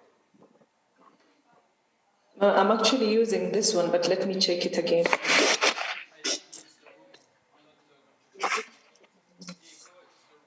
It's the room, yes, but because she's using the computer mic. A big room, yeah, empty room. يا محمد كيف الآن؟ ما زال في ايكو. انت بغرفه كبيره فالايكو. اوكي ما فيش معنا سولوشن الان نستمر. مختار. It's okay, let me change the. If you will not be able to change the room at this moment because we are starting very soon. Mukhtar, can we do some sound check with you, please? Can you hear me? Yep, can you hear me? Yes. How's that? Perfect, loud and clear. If you can just elevate the camera a little bit so your face is a bit. Yes, perfect. فؤاد تسمعنا فؤاد؟ اسمعك كويس. ايوه فؤاد ممكن تكون في منتصف الشاشه بس ترجع الى جهه يمينك قليل. اي يسارك قليل.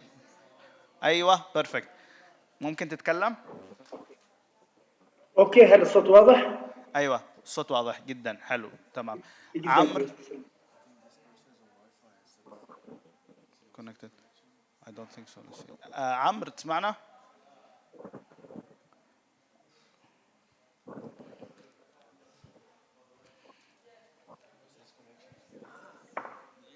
Muhammad, can you? Is the echo still there? Yes, it's still there. But it's not too much. We are just being perfectionists, so don't worry about it. يا عمرو تتكلم؟ Amar's video is frozen. Yes, we're trying to see if the sound at least works. Did he join again with another?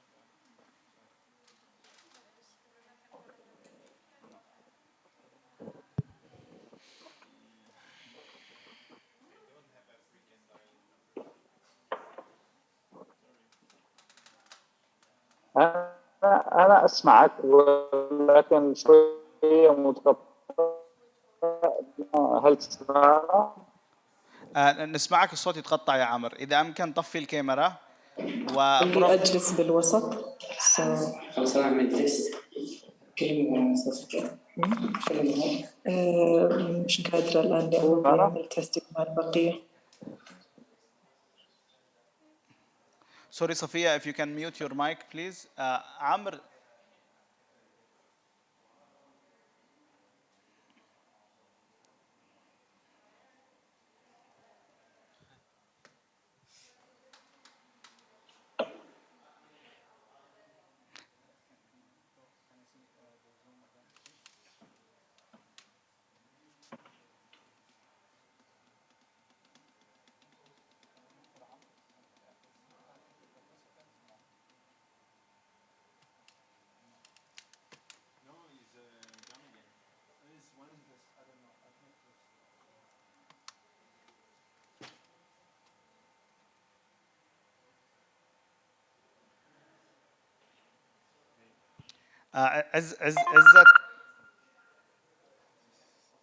عزت شداد تسمعنا؟ عزت؟ معك يا محمد. عزت شغل كاميرا علشان نعمل تيست من الآن يعني. حاضر، اوكي تمام.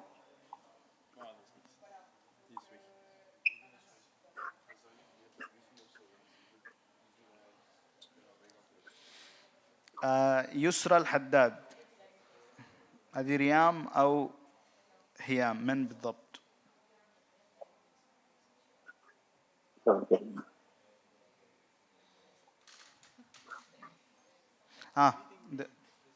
اوكي. ريام تسمعينا؟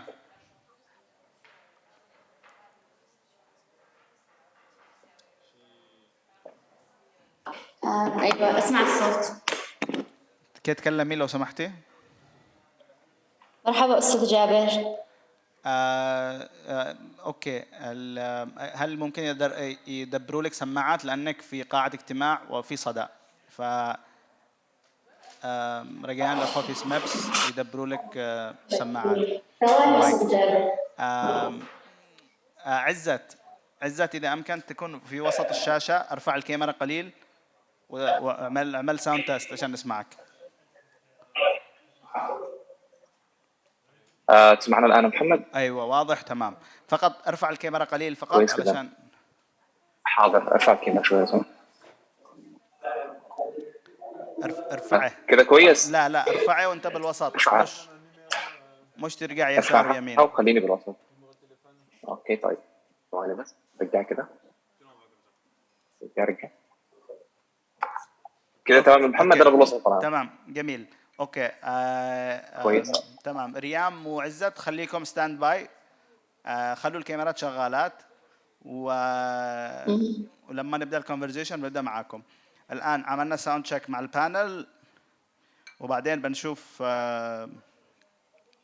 باقي عمر جمال. اوكي استاذ فؤاد مختار وصفيه رجاء يعني stay stand by بنفس المواقعكم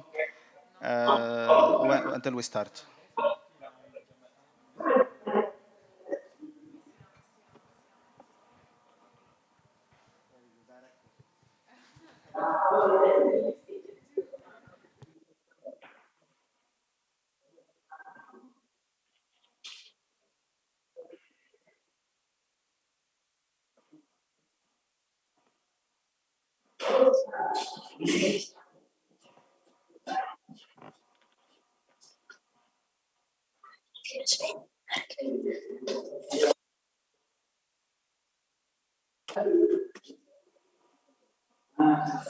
بس هنا صلحيها. تسمعوني الآن؟ تكلم أستاذ جابر، تسمعني الآن؟ أيوة نسمعك ريام. كده واضح؟ واضح. خليكي ميوت لما نبدأ النقاش مع بعض. خلاص واضح كده تمام. الصوت واضح أستاذ؟ الصوت واضح تمام.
الو عمرو تسمعنا؟ الان احاول ان انا على الاقل يعني اذا الصوره ما بتطلعش فعلى الاقل الفيديو على الاقل الصوت يعني. طيب اوكي اذا اسمعنا. بنعمل لك بنعمل الصوت فقط. اوكي اوكي لانه شكله في مشكله مع النت هنا، في عدم نت اليوم على غير العاده. جميل اوكي.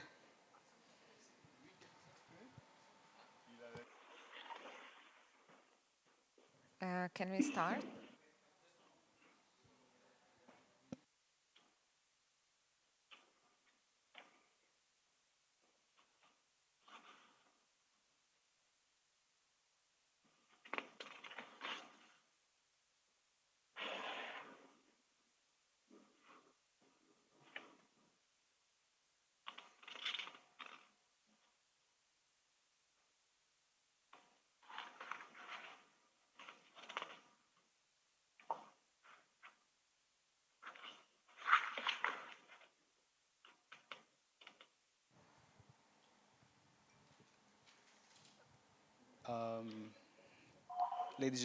Ladies and gentlemen, thank you so much for being back with us.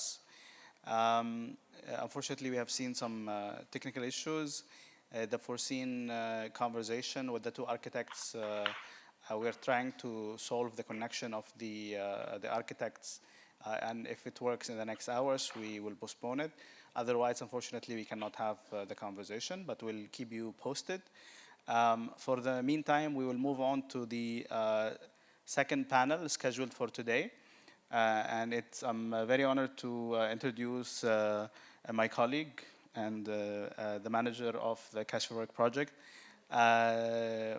Bojana Zivkovic has a long experience in Yemen and in Iraq as well. She was at the Doha office for a number of years. And then after working in Iraq for a couple of years, she came back to us, and we are very fortunate to have her back. My colleague Tommaso again to support with the moderation and have any Q&A with you. So I give you the floor. Thank you, Mohammed, and good afternoon, everyone. I would like to thank our speakers first for their willingness to participate to this panel and share their ideas about how we can support the revival of culture and creative industries in Yemen. Also, I would like to thank European Union for their continuous support. A big thanks to my colleagues in Doha and Yemen for their hard work, and as well as to implementing partners, our beneficiaries, and all the people in Yemen and abroad that support the project. As you know, UNESCO and the EU are working to promote economic resilience and create employment opportunities in Yemen, and not only in the rehabilitation sector, but also in culture and creative industries. And so how do we do this? In the last 4 years, we have dispersed 18 small grants. We are supporting a number of CSOs through the small grants or capacity building program. And we have implemented more than 59 workshops, and some still ongoing. And we have managed to support 650 young people in Yemen so far. This type of support was different, as I mentioned. In some cases included small grants and employment, and some other it was more about capacity building and equipment. And in all cases, we were trying to promote creative expressions of Yemeni artists, and through different public events, our publications, and social media channels. We are implementing this program in 4 cities, in 4 different governorates, and we are targeting different forms of creative industries, from filmmaking, photography, through literature and poetry, music, performing arts, crafts, and visual arts, etc. So today's panel discussion will focus on the discussion about the revival of cultural and creative industries, and specifically the role of youth in this process. Currently, the scene of culture and creative industries is geographically fragmented and mainly concentrated in big cities such as Sana'a and Aden.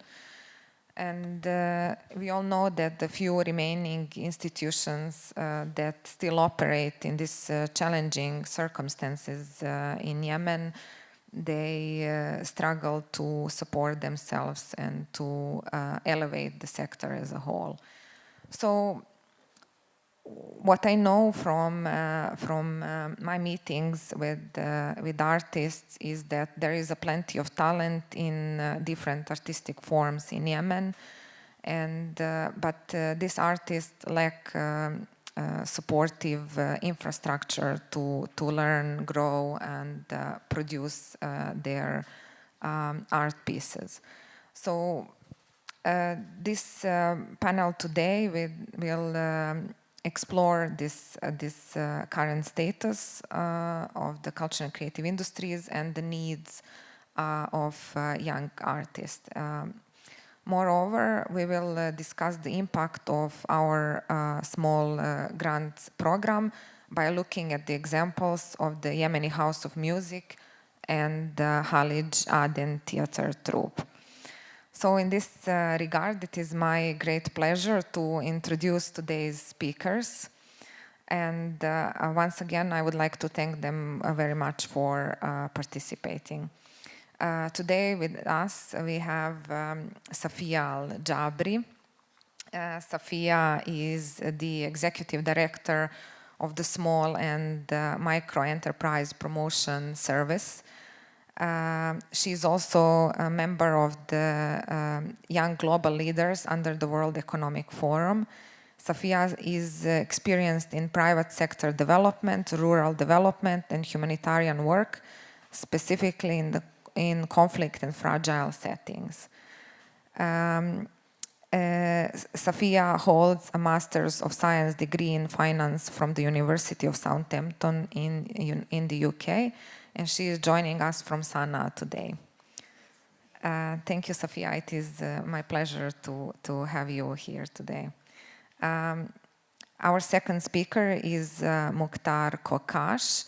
He is an independent advisor and a consultant with experience in curatorial practice, media, philanthropy, and cultural and civil society development. He was previously working as the program officer at the Ford Foundation Regional Office in Cairo, and he was also director of programs and services at the Lower Manhattan Cultural Council in New York. Mukhtar is the author of Creation Out of Crisis, a historic moment to leverage arts, cultures, contributions to social change in the Arab region. He holds a Bachelor of Arts in International Relations with a focus on diplomacy in the Eastern Mediterranean. Welcome, Mukhtar, and thank you for joining us.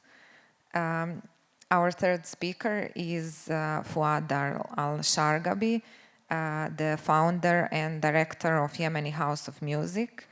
Fouad is a composer and a music arranger, and he was previously working as the Director General of the Musical Center, Heritage Center at the Ministry of Culture in Sana'a, and he was also the advisor to the Minister of Culture. And our fourth speaker today is Amr Gamal. He is an independent Yemeni film and theater director, In 2005, Gamal established the Khalij Aden Theater troupe, and he has written and directed all the theater productions by the troupe since 2005. His play, McNazel, became the first Yemeni play to be performed in Europe after its big success in Yemen. In spring 2018, production began for the first feature film 10 days before the wedding, and the film premiered in Aden during the summer, becoming the first film to open commercially in Yemen since the last 3 decades. And the film continued to be screened for over 8 months and became Yemen's official submission to the Oscar in 2018. Amr Gamal lives and works in Aden, Yemen, and today he is joining us from Aden. Thank you, Amr. I would just like to add that this panel will be followed by the talk with our young artists and beneficiaries, and I invite our participants online to write their questions in the chat box that we will be able to reply to them at the end of the panel.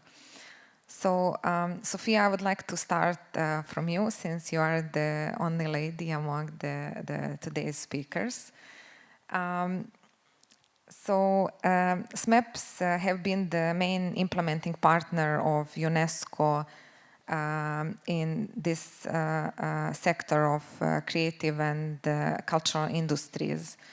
And this is not only due to the institutional capacities that SMEPs has, but it's also because of the huge network of young artists that SMEPs has in Yemen. And also, I must add, some of them are part of your team that is also very young, very motivated, and also, I must add also that you have a lot of young women working in your team. So I had a chance to meet with many colleagues from SMEPs. We work closely with them, and I know that they're able to deal with all the challenges and implement activities in different regions, and they also, I must say, inspire other young people in Yemen. So maybe you can tell us more about SMEPs and specifically about the small grants project that we implemented together, and a little bit about the challenges and lessons learned, and how do you see the impact of this program, especially if we know that we managed to reach and support more than 600 young people. Thank you. Thank you so much, Boyana, for the really kind and lovely words and the introduction to the session. Again, just to introduce myself again, Safia Al-Jabri, I'm the Executive Director of SMEPs. And as you mentioned, SMEPs was one of the main implementing partners for the small grant program in this project, mainly supporting CSOs and supporting youth in these CSOs, cultural CSOs, to continue or to work in the cultural sector.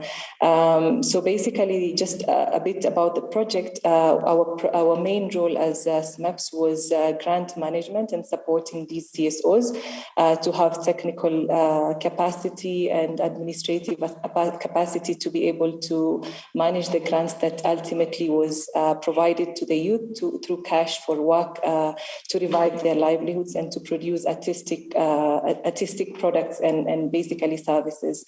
So the project, to be honest, came at a very, very much needed time and critical time to support sustainability and continuity of CSOs in this sector and to support youth in the creative industry. Across the globe, the creative industry is a growing economic sector, but in Yemen, it's still a struggling sector and a starting sector that struggles to function and grow. And this is due to many reasons, one of which is the conflict, but at the same time, it's also rooted to the fact that talents such as storytelling, writing, videos, filming, and all of these were just talents that youth worked in when there was other alternatives to employment such as being employed in the government sector and being employed in the oil sector, for instance, and banking and so on and so forth. But the dynamics of the conflict changed this with limited employment opportunities and jobs for youth. Most of them went back to having, to creating entrepreneurial ventures within these sectors. So we saw a lot of youth working with these or being supported by the CSOs in different sectors such as art, storytelling, poetry, manuscript, handicrafts, architecture, and they needed a bit of push to be able to go to the markets, to be able to be linked to the markets and find entrepreneurial ventures in this sector. So the project came to strengthen this and to motivate the youth in these CSOs to think a bit broader, to build their capacities more, to have a source of sustainable incomes, and to raise awareness on the different fields within the industry. Hence, they started creating demand of their services and products, as well as getting linked to local markets. The project supported the CSOs by building their technical capacity, institutional strengthening, supporting them to have financial systems, administrative systems, and grants management for them to be able to sustain their jobs, their roles within the communities, and to support more youth that can be enrolled in these sectors. And the outcomes for this project have been amazing. As you said, we've supported more than 500 youth, around 600 youth basically, of which 51% are females. 13 CSOs were supported in this project as well. And we had quite a number of amazing and exciting things and products and services that came up, like the kambus that Fuad will talk about, that was used in the recent orchestra in Egypt. We also saw, there is, if you can see behind me, a lamp, a very beautiful lamp that was made by one of our entrepreneurs as well, which is made from pumpkin, basically, dried pumpkin that was not basically creatively used as such, but it's now a product that can be sold in the market. We saw other products and services such as poems, such as handicraft items that were produced with very high quality that can easily access local markets and can also access international markets. And this is some of the vision that we have within the creative industries itself. And once we move on to the next parts of the conversation, we can come up to thinking of ways forward in supporting the industry a bit more and looking at the gaps and opportunities available in this sector and how we can support that a bit more. Over to you. Thank you, Safia. Indeed, SMEPS has played a crucial role in this program of supporting CSOs and increasing their capacities. And we look forward to continue this collaboration and expand the work to new cities in future. One of the CSOs that has been supported is the Yemeni House of Music for its efforts in protecting the musical traditions of Yemen. And as part of this program, Yemeni youth received the training by the only kambus maker in Sana'a on how to make the instrument and how to also perform on it. And this project complements UNESCO's efforts in protecting the country's intangible heritage, since the Song of Sana'a has been inscribed on UNESCO Register of Intangible Heritage. And we know that kambus is essential for the performance of the Song of Sana'a. Dear Fuad, I would like to ask you to tell us more about the history of this instrument, about its importance for Yemeni culture, and how Yemeni House of Music is working to revive the instrument itself, but also the associated musical traditions.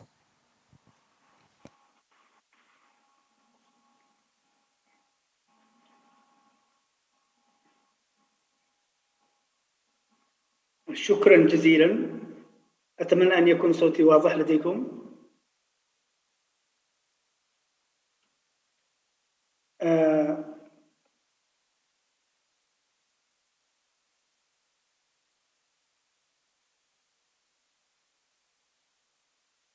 هل الصوت واضح؟ Yes, Fuad, we can hear you. Please Okay. go ahead.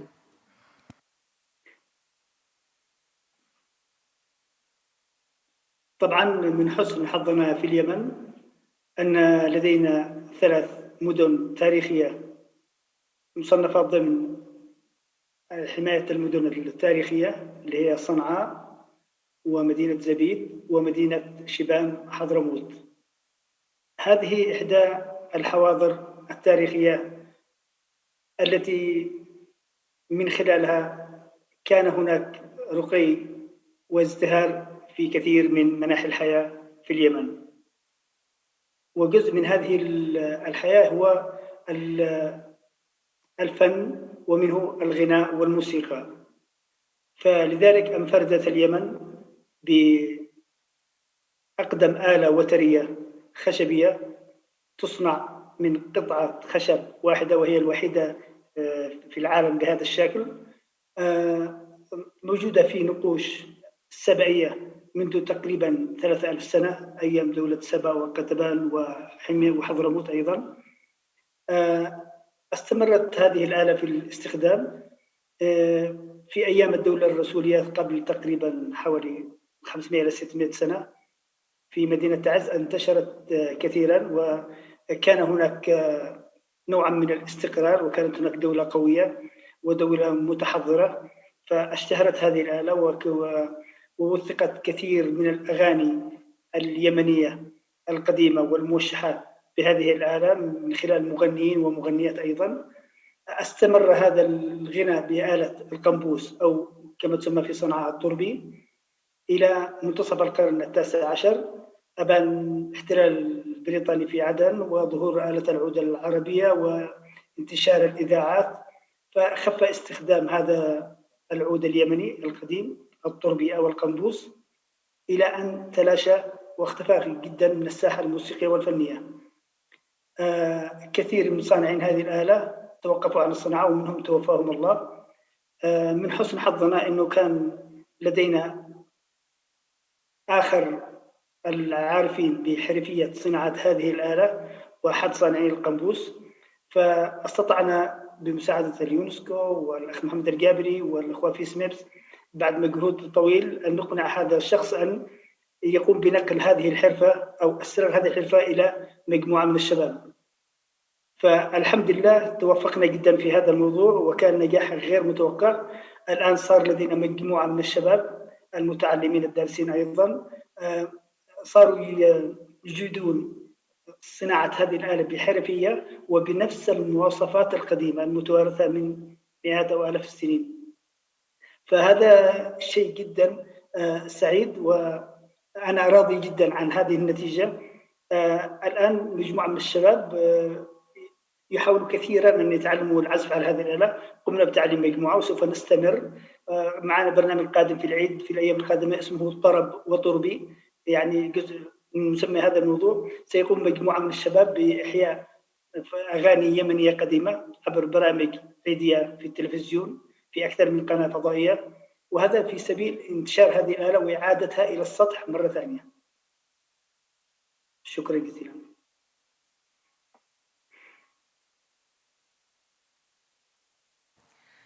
Thank you, Fuad. Indeed, when we talk about safeguarding of intangible heritage, we actually talk about transferring knowledge and skills from one generation to another.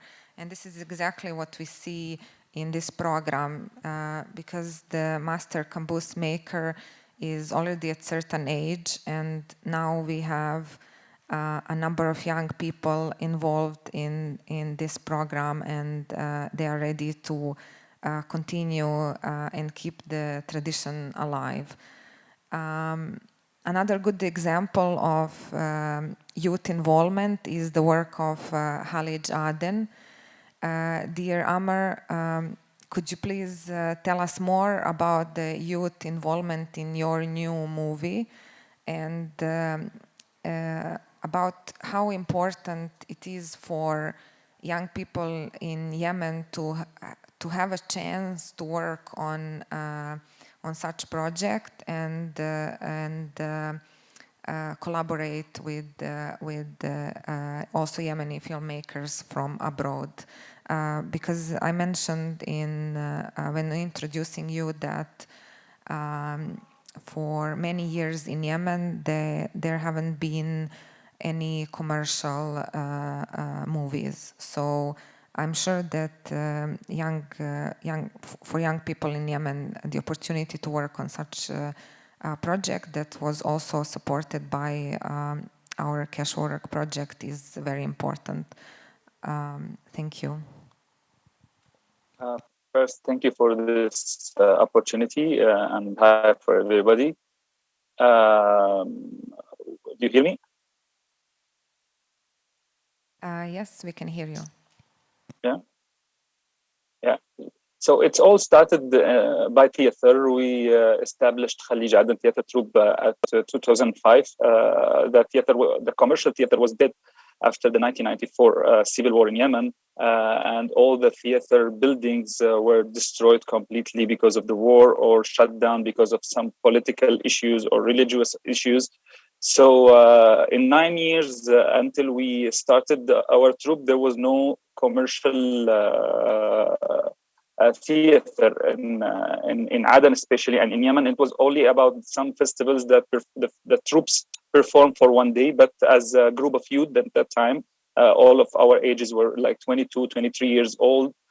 We came from the school theater. We decided to come with a troupe that named Khalid Aden, and we started to perform from the first from the beginning.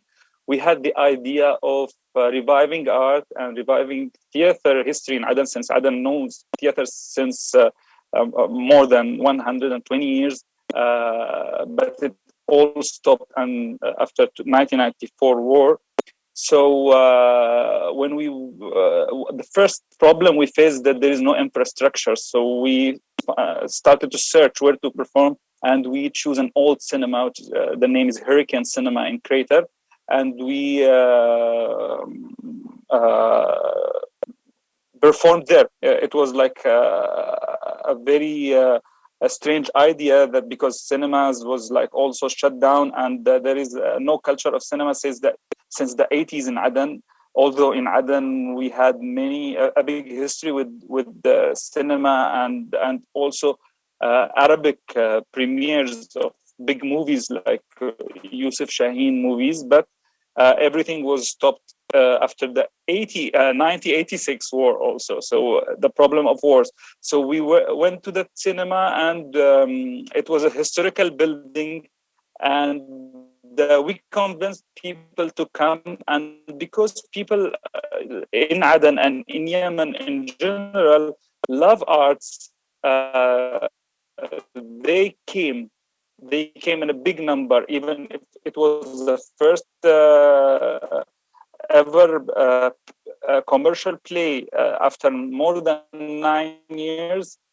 But we witnessed 350 people audience came in the first show without having any previous work. That was shocking and surprising.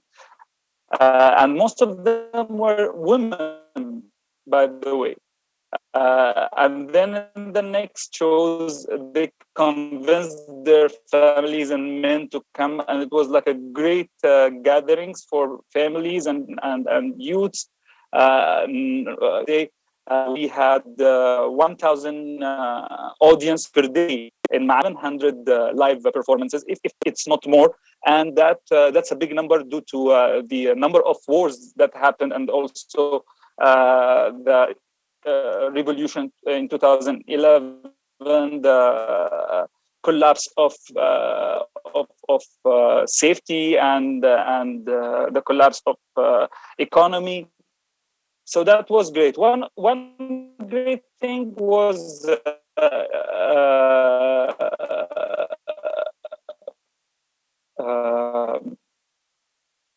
performing in a historical place, and that was like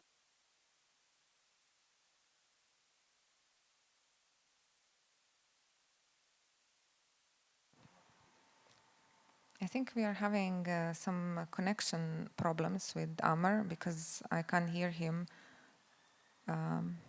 anymore. But as soon as we fix this issue, I think Amr can tell us more about the work in Aden.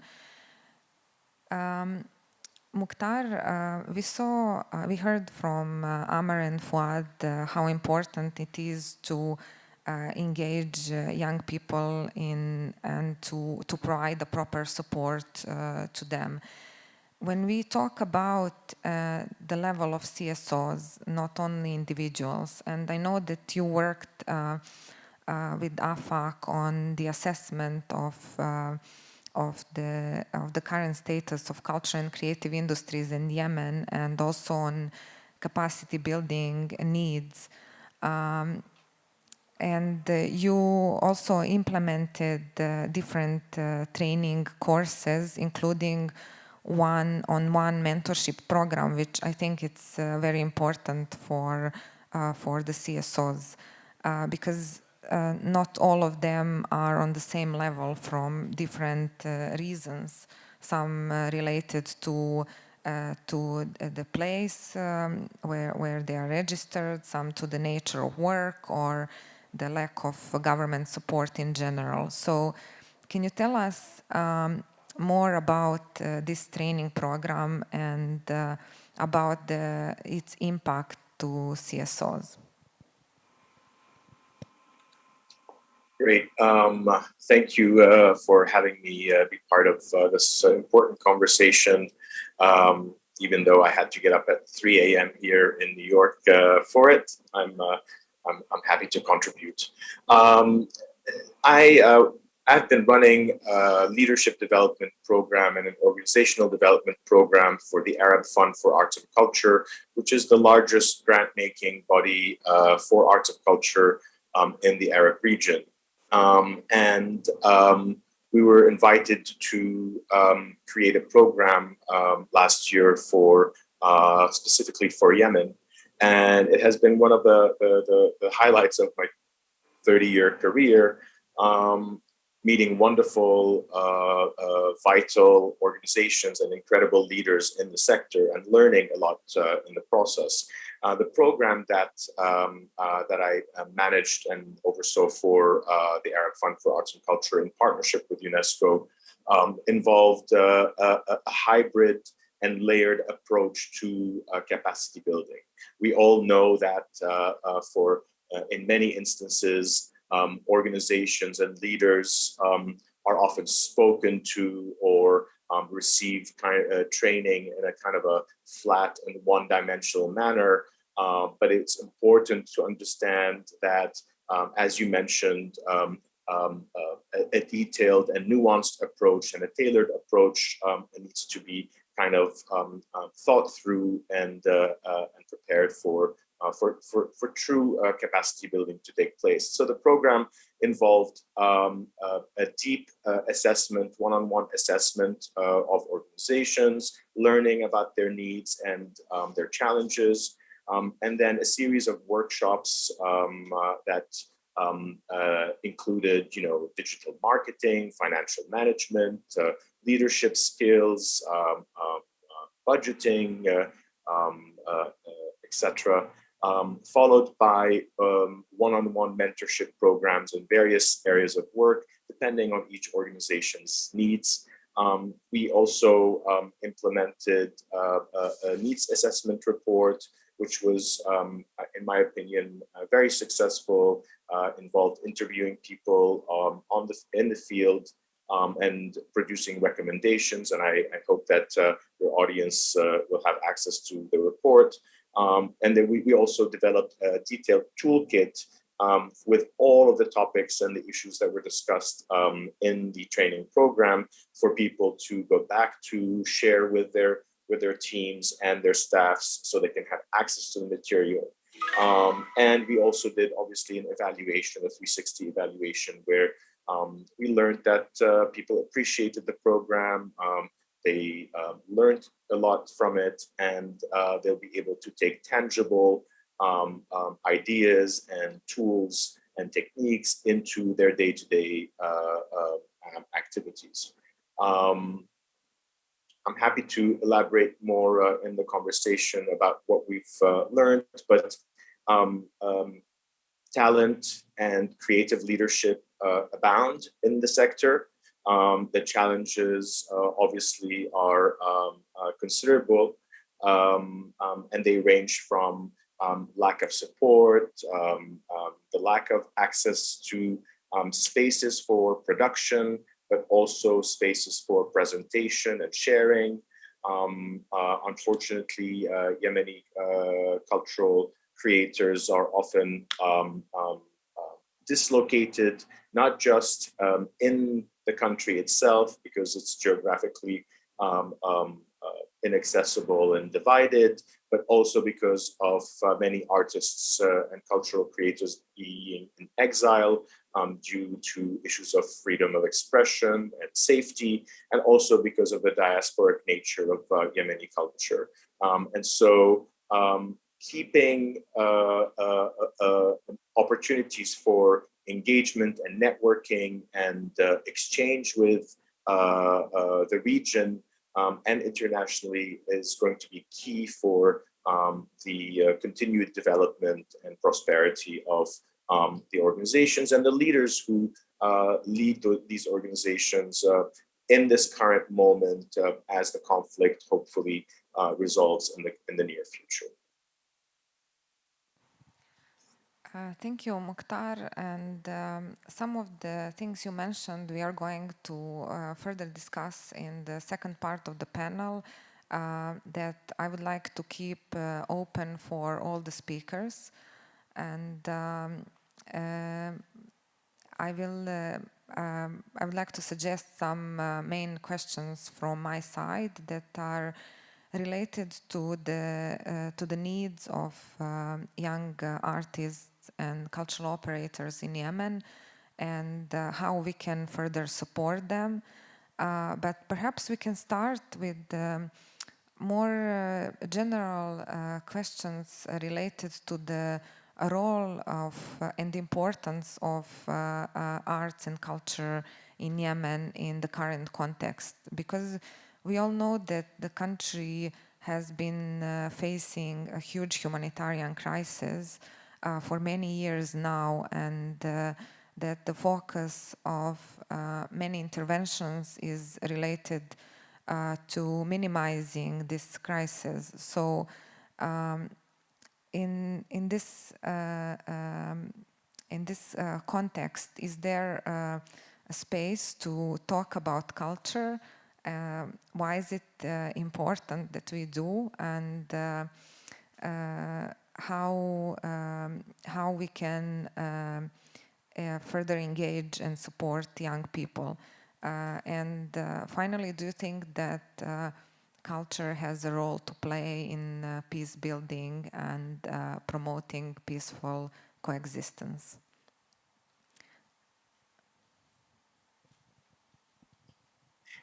Is this question addressed to me? Yes, it's addressed to everyone, but please feel free to reply.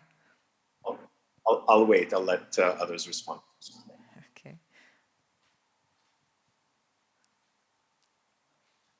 Yes, let me go ahead and start by responding for this one. It's quite an interesting dynamic that you just mentioned. It is true that Yemen is facing a humanitarian crisis, but it's also true that there are other opportunities as well, and that the support coming to Yemen has to be balanced and has to look at different categories of the Yemeni population. We do have people who do need emergency assistance, we have people who need humanitarian assistance, and then we have others who need some sort of resilience, economic support, and others who need access and employment, job opportunities, basically. The culture and heritage sector focuses more on supporting those youth who already have talents and who already are working in these sectors, but do not have opportunities to be entrepreneurs and actually grow in these sectors. We have CSOs that are actually also struggling to be able to function and be sustainable within the conflict context.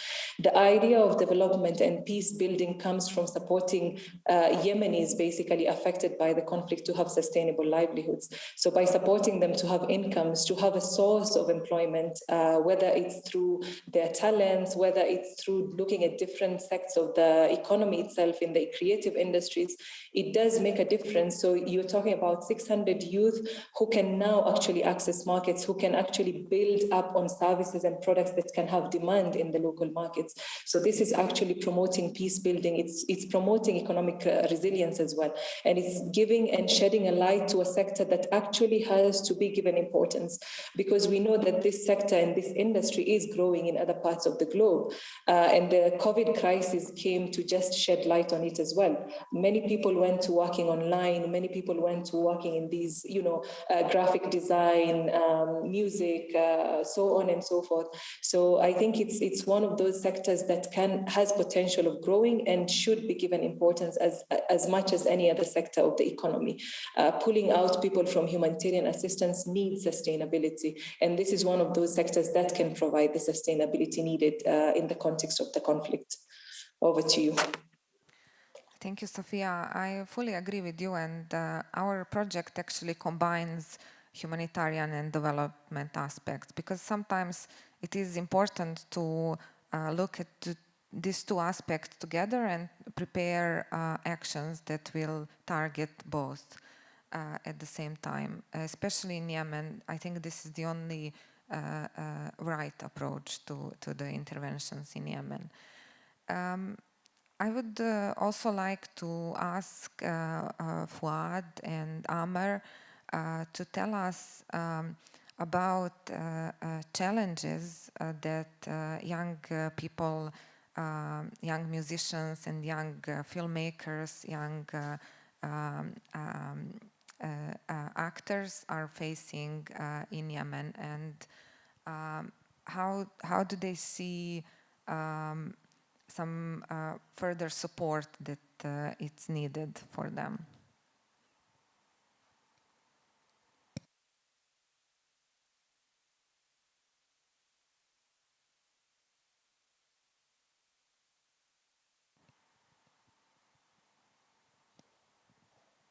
Yes, Fouad, please go ahead, but I think we cannot hear you.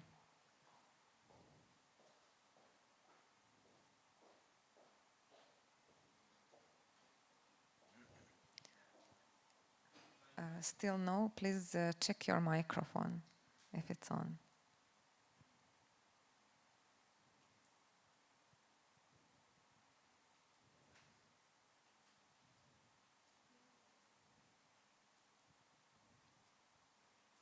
المعذرة كان الصوت مغلق من عندي. بجد هذا الموضوع اللي تحدثتم فيه موضوع جدا هام وحيوي ويتناسب مع الواقع الذي نعيشه حاليا. احنا طوال سنوات هذه الحرب العبثية هناك كثير من الجهات سواء الخارجية والداخلية تعمل على دعم المواطن اليمني أو الشعب اليمني في ناحية الإغاثة. هناك دعم إغاثي ولكن لا يوجد أي دعم نفسي، والدعم النفسي هو جدا مهم الذي هو من أسباب بقائنا. طموحنا وأحلامنا وفنوننا وهوايتنا هي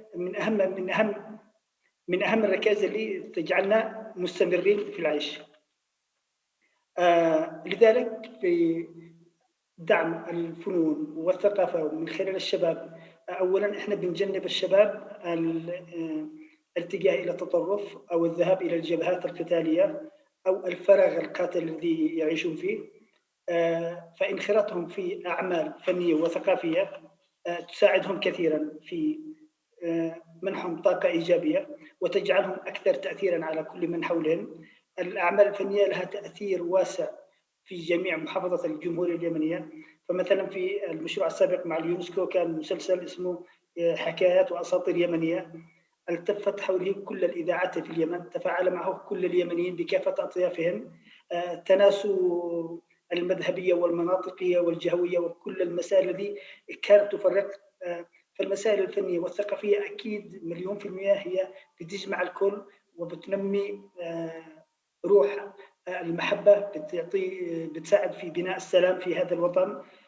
لذلك نرجو المزيد من الاهتمام بهذا المجال وبدعم الشباب ودعم المؤسسات الثقافية مثل البيت اليمني للموسيقى والبسمنت وغيرها في البقاء، لأن نحن نعيش مرحلة الصراع من أجل البقاء بكل ما تعنيه الكلمة. لا يوجد لدينا أي دعم لكي نستمر في تغطية حتى تكاليف المصاريف التشغيلية. على سبيل المثال المشاريع اللي نتلقاها بالكاد تغطي تكاليف الشباب المتدربين الذي نأمل من خلالهم أن ينشروا هذا روح السلام، روح المحبة، إعادة إحياء الثقافة، الحفاظ على موروثنا الثقافي، الحفاظ على الصناعة اليمنية التراثية التقليدية. وهذا ما حبيت أن أقوله، وشكرا جزيلا.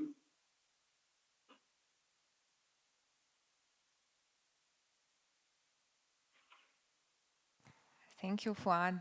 I'm not sure if Amer is back and if he would like to. Yeah, I'm back. Okay. I'm sorry, the internet is a problem here.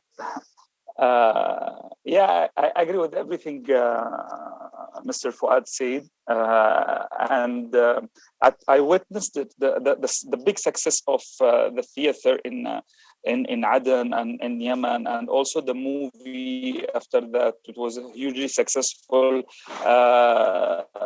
That reflects something that people here in Yemen, even if we have this whole crisis, they love art and they want to come and see art and celebrate art. We are a country that celebrate art and love art. From what I witnessed, also many young Yemenis want to be a part of this project, and also, like Mr. Fuad said, many young people who are joining armed groups for different reasons. When you give them like an opportunity to work in an artistic project like theater or TV series or cinema, they manage to be on the set more than they go to this places like the army or I don't know, militia or something like this. We witnessed many young people who put away guns and came to work, and that was their first problems we face is for structure. There's no theaters, there's no enough buildings, there's no equipment. We rent everything, and renting everything make us do less projects, and in 2-3 years we come up with one play or with one movie, and that makes the actors and all artists, especially the young ones, don't feel like this is a stable domain or stable job that they can continue. So they unfortunately go to find another thing to do, which not always is the right thing within this situation. So like a city like Aden, for example, that knows theater and art and cinemas more than 100 years, don't have one theater building. We don't have one. Everything was destroyed, and there is no government since 30 or 40 years are thinking of rebuild or re-innovate one of those old cinemas to make like a stable situation for the young generation. And That's a big problem. Also, as I said before, audiences from different ages, especially young girls and boys, they are the main audience the huge number of our audience. So having more events, that means we can make sure that youth will not go to another ways that we don't want them to go. They can come and celebrate art with us and work with us. And that, as I said, we witnessed it by our journey since maybe 17 years until now. Thank you. Thank you, Amr. Indeed, more support is needed. I know that SMEPS is working with you to organize a play of Hallie Jaden, and which I think in 1 month time will happen, still as part of the ongoing project. But for the next 4 years, we will be happy to further support because, as you mentioned, Aden has a long tradition, and many young people are very interested in the filmmaking, including our colleague Mohammed here, who is also from Aden. And if can I add something, please? Yes, please. Our upcoming project is doing Hamlet in Aden, and we are working also with the Globe Theatre in London to perform Hamlet, and that will include many young artists, and we are not stick only to artists from Aden, because we are always working with artists from different governorates. We worked with Mr. Fuad Sharjabi for many years, and he's one of our solid supporters. Two things also, and that's the strength of art. One of those things, we are translating this play into the Adeni dialect, so we can preserve the old Adeni dialect, which can be like have some words that we are now start to forget them. The second thing, we are insisting to perform the play in a historical church in Aden, which was partly destroyed in the last war. So we can be the motive for re-innovate this historical monument. So the strength of art, that we can come always with ideas that support youths, and also preserve language and dialects, and also be a motive to re-innovate places, historical places that was damaged in the last war. Thank you. Thank you, Amr. Dear Mukhtar, we heard from Amr and Fuad about what actions we can do to support musicians and filmmakers. Can you maybe tell us your opinion about what targeted actions can the international community perform to ensure the revival of culture and creative industries in Yemen? Yes, sure. And just a few words on your previous question. I think, we often forget that the very basic principles of the International Universal Declaration of Human Rights are actually economic, social, and cultural rights. And there's a reason why the cultural component is fundamental to notions of well-being and human rights, because without culture, societies fall, human beings crumble, and the social fabric and the resilience of communities and societies cannot leverage social interventions or economic interventions. And I think we need to constantly be reminded that the entire premise cannot exist without the cultural component. Having said that, we all know that culture is essential for healing and for imagining future possibilities and to create a shared reality that helps move away from trauma and build human capital and social capital for the future. So whether it's especially in protracted conflict areas. Having said that, there are a variety of instruments that can help the creative industries and creative leaders in Yemen, but also in the diaspora moving forward. I think key to this coming period is making sure that isolation is a thing of the past. Really building robust partnerships and networks and exchange programs regionally and internationally for them is going to be key. Fellowships, scholarships, residencies, exchange, mentorship overseas, shadow programs that can be implemented over long periods of time.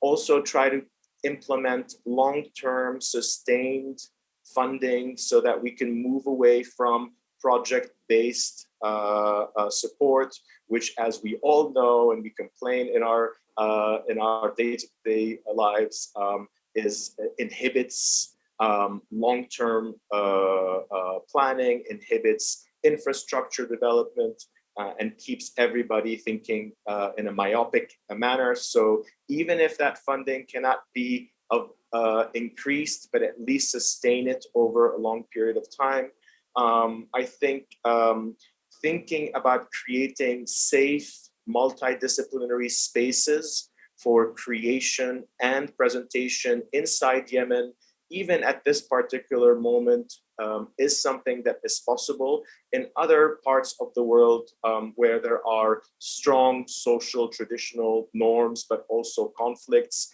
creative hubs have been created in community centers, at in organizations that are providing social services. So having a component of a creative lab or editing facilities or small theater in places that we don't usually think of as arts and culture spaces are very important to help bridge the divide, but also create safe spaces for young people.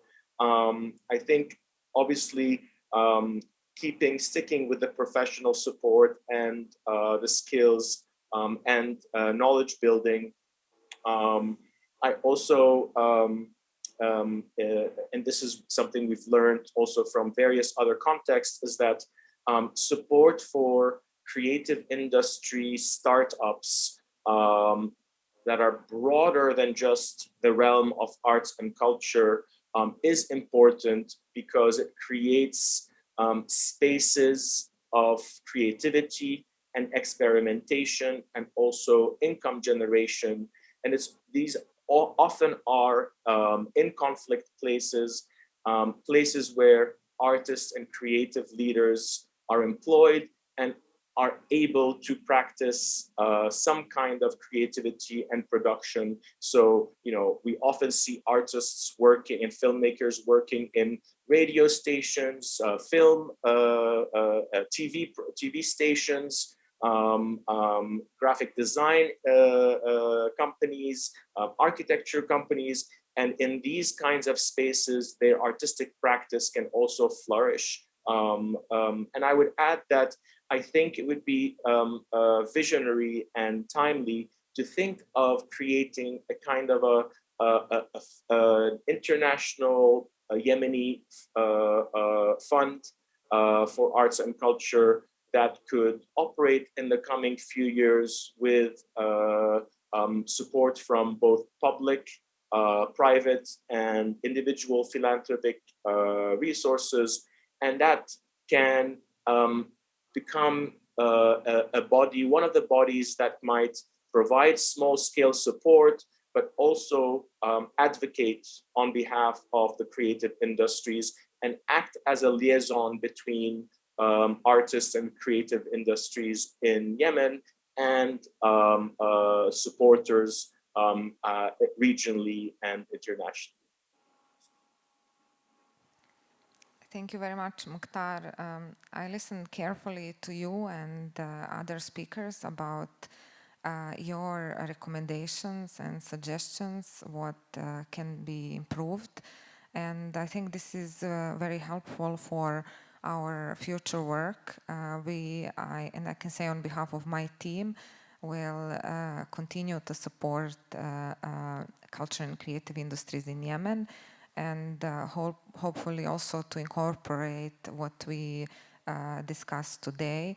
I think some of the things that you, Mukhtar, mentioned, such as sustainability and advocating for culture, are at the focus of our work. And I can say also it's in our mandate of the organization. So.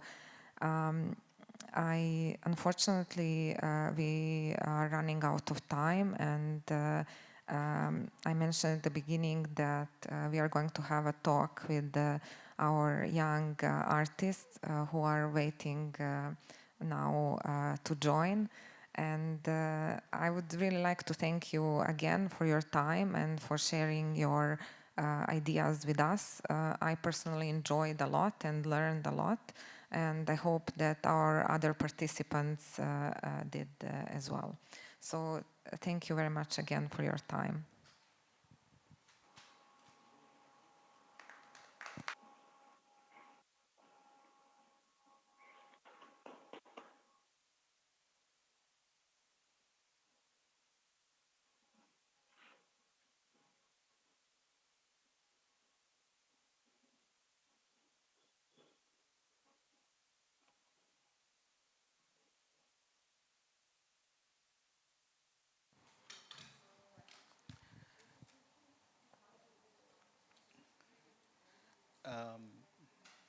Hi again. Before we go to the conversation of the two artists and allow the technical team to pull their videos up, we have a small video that connects to the panel 2, and we would like to show it to you. 2, 3, 4.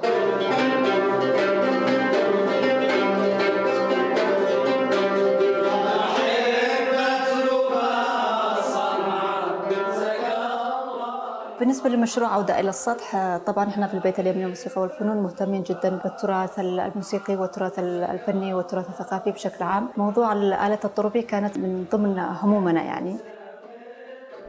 لأنه آلة يمنية كانت على وشك الانتهاء، فهذا المشروع أعاد هذه الآلة وعرفها على العالم. حصلنا فرصة مع منظمة اليونسكو فقدمنا لهم مقترح لهذا المشروع، فحصلنا إعجاب شديد بالفكرة كونها آلة يمنية قديمة ومهمة جدا في التراث اليمني.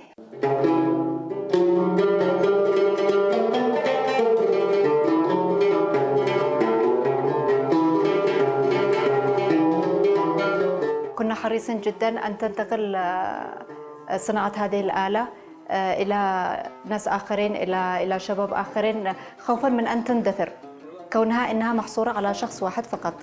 فتقدم إلينا تقريباً أكثر من 90 شاب وشابة. كان لدينا فريقين في المشروع، فريق لصناعة آلة الطربي وفريق للعزف عليه.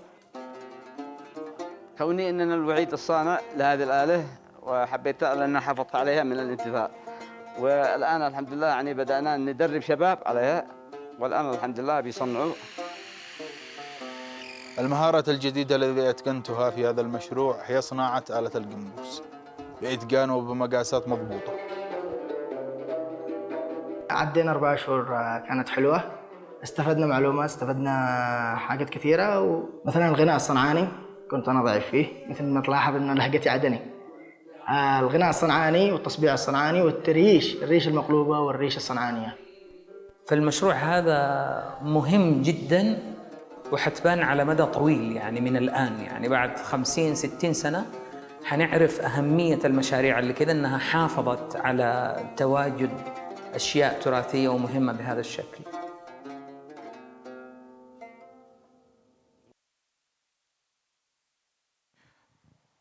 We apologize for the technical issue.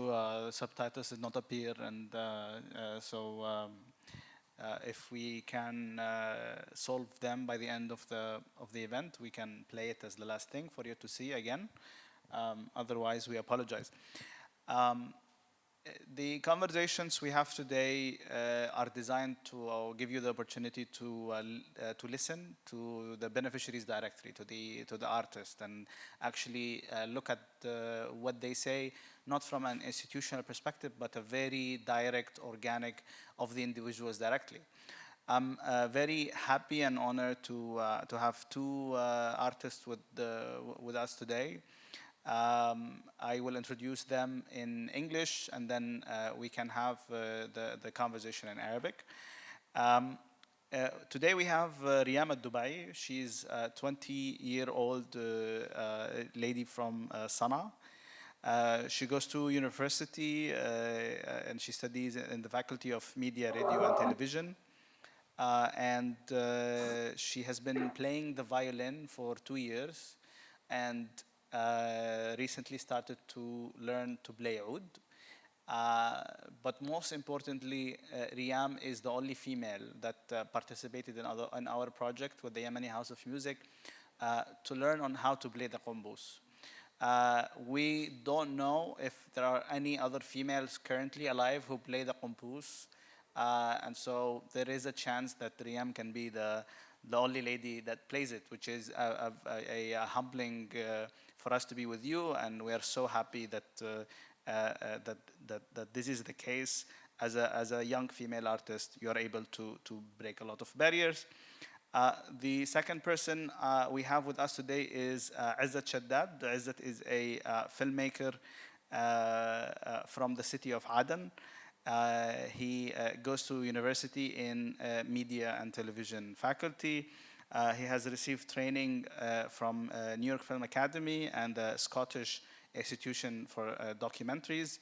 Izzat is part of our network of young artists. He has benefited from different cycles of the projects of the small grants component, included with different organizations, which reinforces our belief on sustainability and trying to build up a robust sector through developing the skills and employing the same group of people until we feel that there is a robust structure we have at hand. ننتقل لوضع الأسئلة باللغة العربية. سعيد جدا بوجودكم اليوم.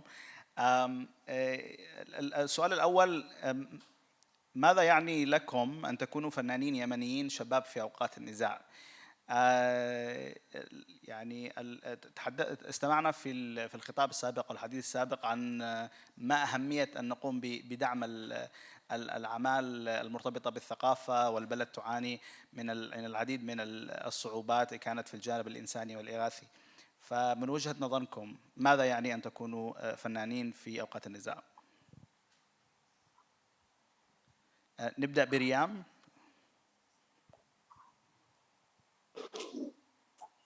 مرحبا أستاذ جابر.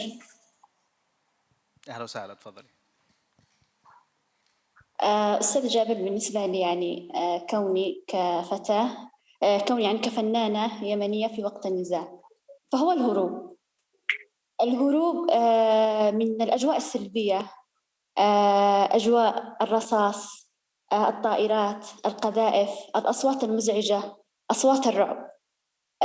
فكوننا يعني فنانين هربنا إلى أماكن تحتوي السلام الداخلي فينا، فكان المكان أو الملجأ أو السند لنا هو الفن، أو باختصار لغة السلام، لغة المحبة طبعا هي الموسيقى. جواز السفر من محافظة إلى محافظة أو السفر إلى دول أخرى، فهي الموسيقى تعتبر جواز سفر بين القلوب، بين الشعوب، بين كل هذه الأشياء. فكان نحن يعني الملجأ الوحيد لنا لنهرب من هذا الواقع الأليم، الواقع المرير أو الواقع المرعب، فكان هو أن نخلق لأنفاسنا أجواء سلام، أجواء محبة، أجواء وئام، بعيدا عن كل هذه الضوضاء المرعبة. فلجأنا إلى الفن، فكان هذا هو السبب الرئيسي لنا كفنانين يمنيين في وقت الصراع، لجأنا إلى الفن.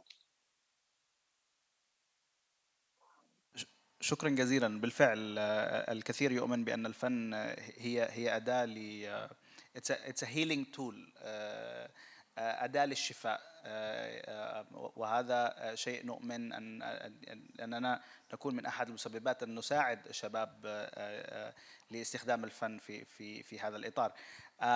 السؤال موجه لك عزت، تفضل. يا أهلا وسهلا محمد. أولا أنا أشكر الجميع، وكنت آمل أنه أكون متواجد على أرض الواقع موجود معكم اليوم، لكن لسوء الحظ أنا موجود افتراضيا.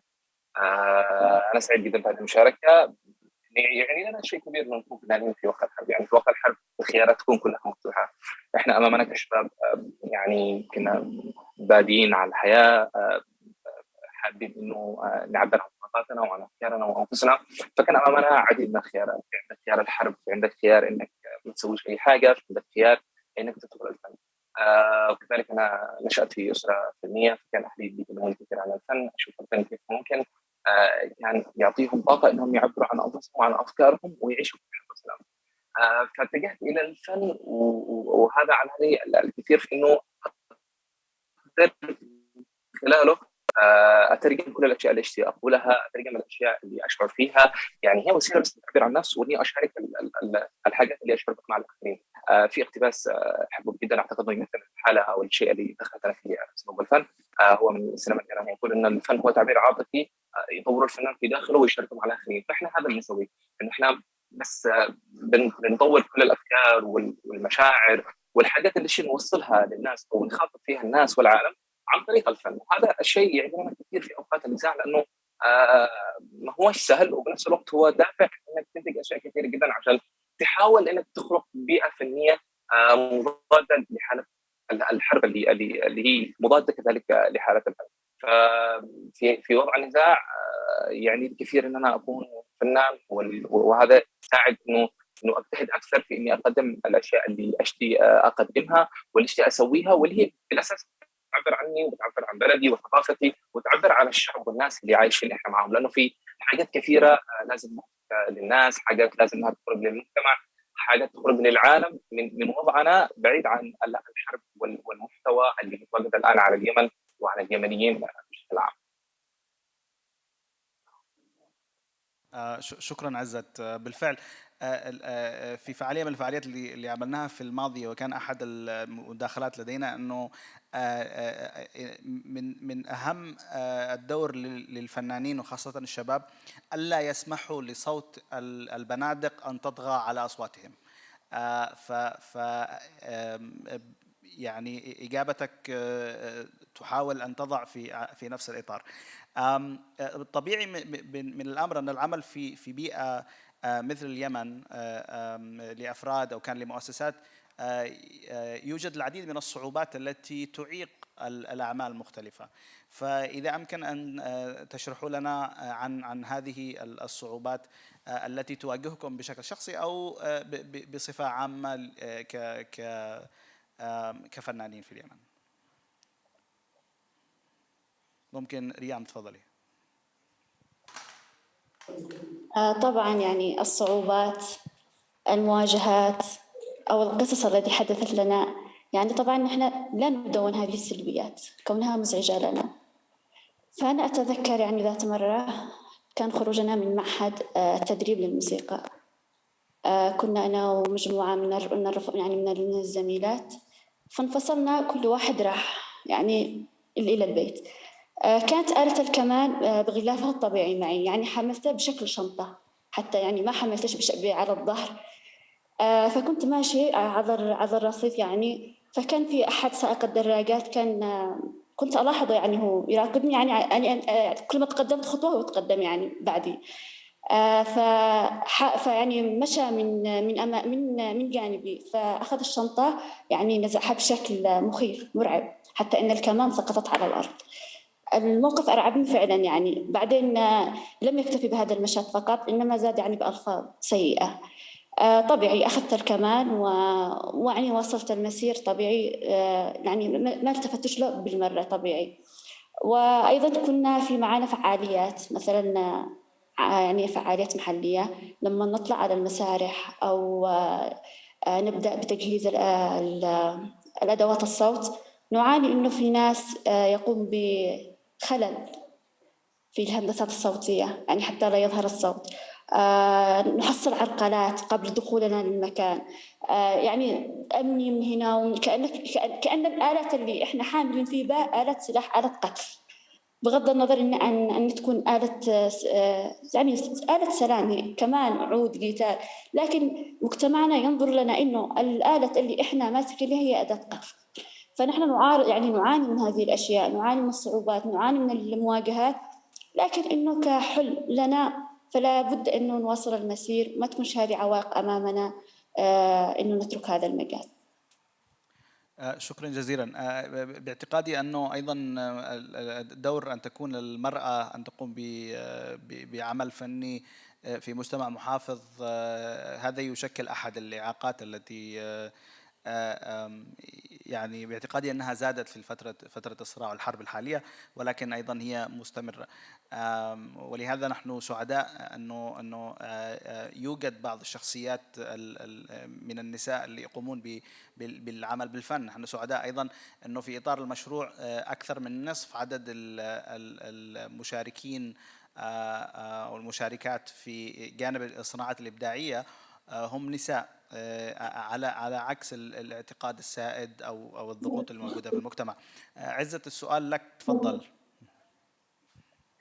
أنا أعتقد أنه في عامل مشترك بيننا إحنا اليمنيين كما قالت، إنه الآلات اللي تكون موجودة في بلادنا كمان آلات القتل. يعني إحنا لما نمشي بالشارع أنت ماسك كاميرا، أنت بتحاول يعني بيحصل عليك هجوم، بيحصل عليك تنمر، بيحصل عليك أشياء كثيرة جدا، بخلاف إنه إذا في واحد مار ومعه سلاح، فهذا الشيء مشترك بشكل كبير.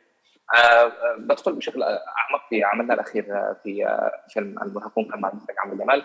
يعني واجهنا أشياء كثيرة جدا من التحديات اللي هي التحديات هذه كان ممكن انها تخرج افلام عظيمه جدا ونشوف ونوري للناس كيف البروسيس الصعبه اللي نحن نصنع فيها افلام.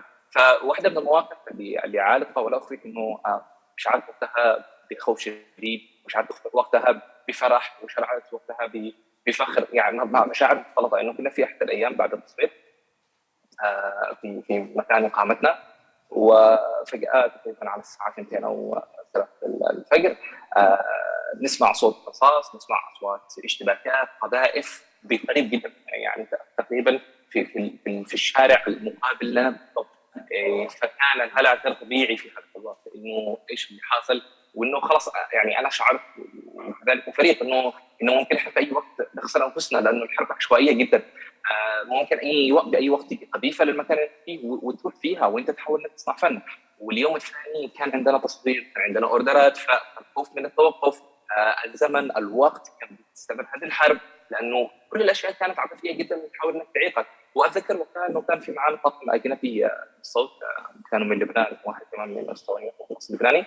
فوقتها اجوا بشكل يعني هلع عندنا، ونزلنا سوا عشان حقهم الآلات موجوده في واحده من العربات امام مكان اقامتنا.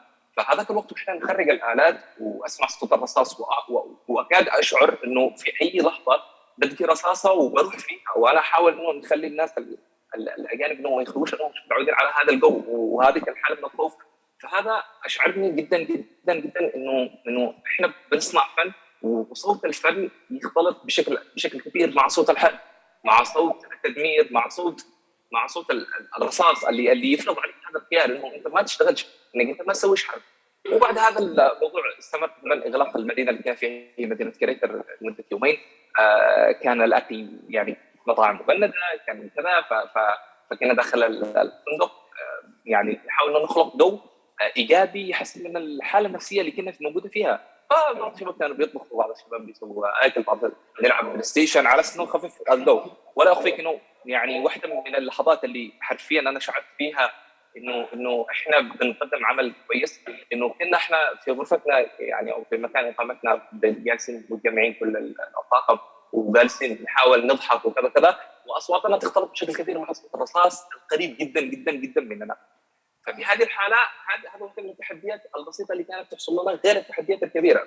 اضافه لانه كان في تحديات فنيه من ايجاد ممثلين بالذات اللي كان دور ثاني زي الكومبارس. يعني هذه كانت واحده من التحديات الكبيره جدا، انه الناس لسه مش متعودين على الصناعه في مدينه عدن، واحنا كان المشاهد تبعنا تحت الكومبارس كثيره. فكان احيانا بعض الناس بيجي يفعل معك مشهد يكون معه ارتباط في مشهد ثاني او تزامن، فيقول لك لا خلص انا ما عنديش مثل، انا اشتي اروح، ولا ما نلاقيش حد، فنضطر انه احنا كطاقم عمل في بعض الاوقات عشان نمشي المشهد ندخل احنا في ادوار زي كذا بس عشان يمشي العمل. فهذه واحده من التحديات الكبيره جدا اللي كانت موجوده، خلافا الى كثير من القصص اللي هي مرتبطه، اللي ممكن زي ما قلت لك انها تتحول الى افلام عظيمه جدا عن صناعه هذا الفيلم اللي تم. وحقيقه انا سعيد جدا انه هذه المغامره والتجربه مع المخرج عبد الكمال واستفدت منها بشكل كبير، اضافه لانه كان في تحدي شخصي بالنسبه لي، وتحدي العمل مع ناس اجانب وبروفيشنالز، واحنا لسه في بيئه ما فيهاش صناعه كان كبيره. وهذا اللي كان فيه سبورت كبير من المخرج عبد الجمال، كان في سبورت كبير من فرقه خليج عدن، من الشباب انه لا احنا بنقدر. وبعد التجربه هذه كامل احنا الان يعني خرجنا باستفاده كبيره جدا، وتغلبنا على التحديات اللي كانت موجوده في بنا كاشخاص من مهارات او من اشياء مهنيه على ارض العمل. شكرا جزيلا عزت. متشوقين لرؤية الفيلم اللي تحدث عنه واللي تحدث فيه عن الصعوبات، ونتمنى أن يكون هذا في القريب العاجل إن شاء الله. شاكرين لكم مشاركتكم معنا، نعتذر أن داهمنا الوقت يعني. شكرا على مشاركة وجهات نظركم وتمثيلكم بوجه وآخر للشباب اليمني الفاعل في مجال الثقافة. أتيح المجال لزميلي توماسو لاستعادة الحديث. I need to shift to English now. So I'd like to give the floor to my colleague Tommaso to have the conversation on one of the young architects that we face technical difficulties tuning them in, and this will be the last, almost the last thing for the day.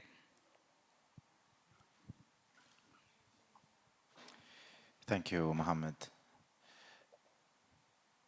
So we see if we have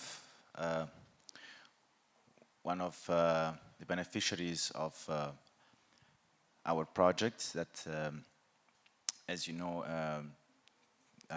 took place in 4 different cities, and the guest we should have today is young architects working in Aden.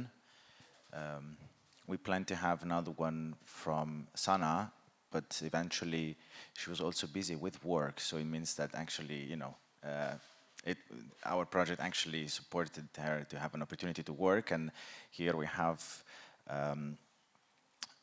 the architect Hiyam Al-Masabi, and so I'm very glad to introduce her to you. And actually, I would like, as a first question, for her to present herself and to tell us what was her experience, her background, and her experience working on a very, very famous traditional house in Aden that presented traditional balconies, traditional wooden balconies, and it was rehabilitated and restored under the Casual Work project, and it was a big success.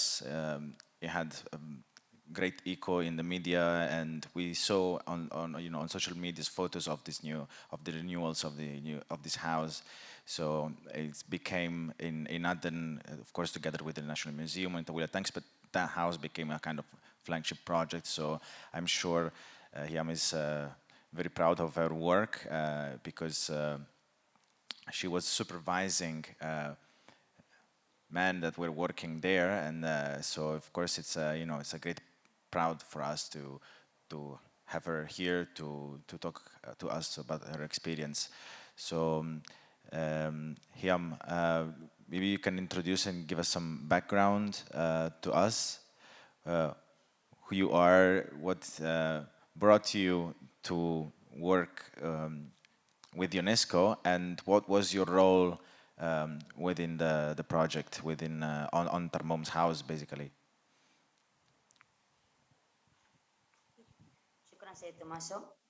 هي محيدرة، معمار، بكالوريوس معمار وماجستير في الآثار، والآن أحضر في الدكتوراه. انهيت من التمهيدي في تحضير الرسالة. طبعا شرفت بالعمل معكم في مشروع ترميم الواجهات للمباني القديمة في مدينة عدن. طبعا كان لي تجربة سابقة في العمل في هذا المجال في عام 2010 في أعمال ترميم لمنارة عدن، وفي مشروع رصيف السياح من 2019 في مدينة التواهي، مشاركة فيها كمهندس معماري وفني مقيم في أعمال الترميم، وما زال أعمال الترميم قائمة. بالنسبة للأعمال في بيت طرموم فده كان أول يعني ترميم من نوعه في المنازل في عدن بشكل عام بالمباني التاريخية. يعتبر من الطرموم من أهم المباني الموجودة في مدينة عدن للاحتواء على كثير من العناصر المعمارية المميزة وجميع العناصر التي تتكون منها المباني القديمة في عدن من الخشب والقصيات والنقوش والزخارف فيها.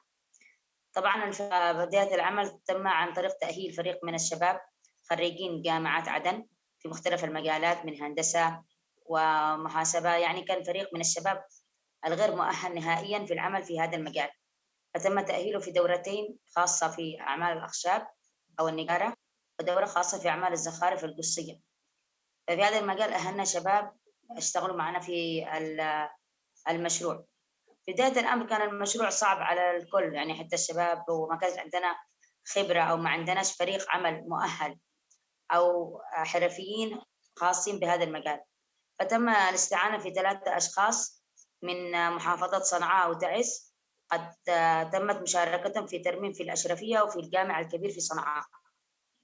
فهذا كانوا اعتبار لنا عبارة عن 3 مدربين ساعدوا الشباب في إنجاز هذه الأعمال. ففي بداية الأمر كان في صعوبة على تقنية الأعمال، على توفر المواد الخاصة في العمل فيها.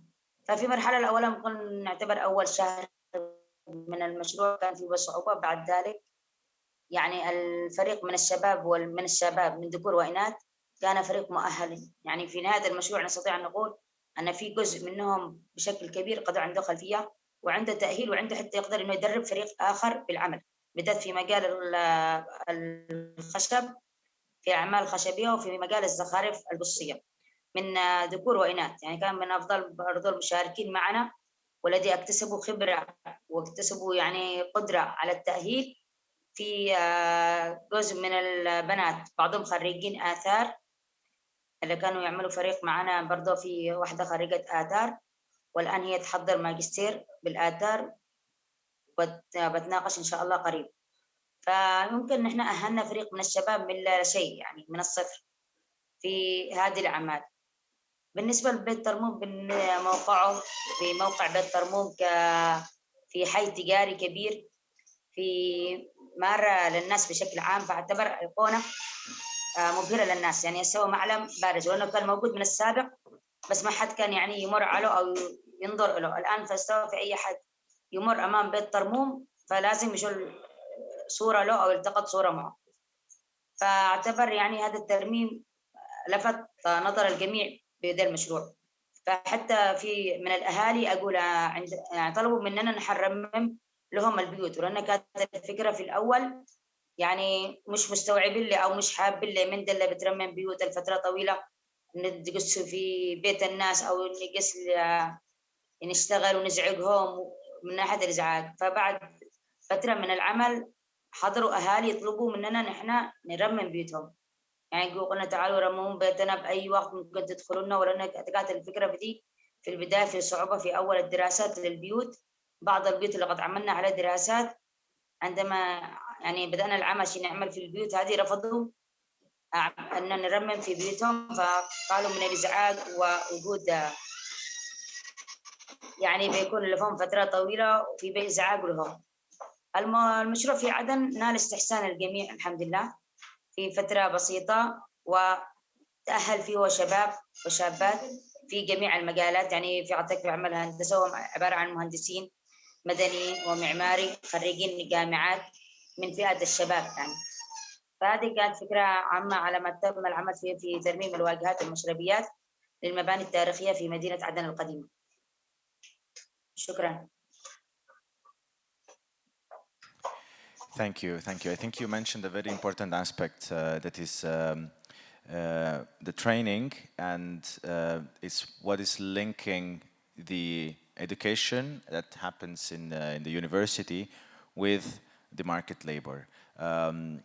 Sometimes I say that being an architect as well, what I learned in the university was not enough actually to access work. So I imagine that's more or less the same way is happening in Yemen. So I think that I would like also for you to tell us, like, what's the importance and what was your experience? How did you feel that it's like, what are the the main ways to connect the education to work opportunities, employment opportunities?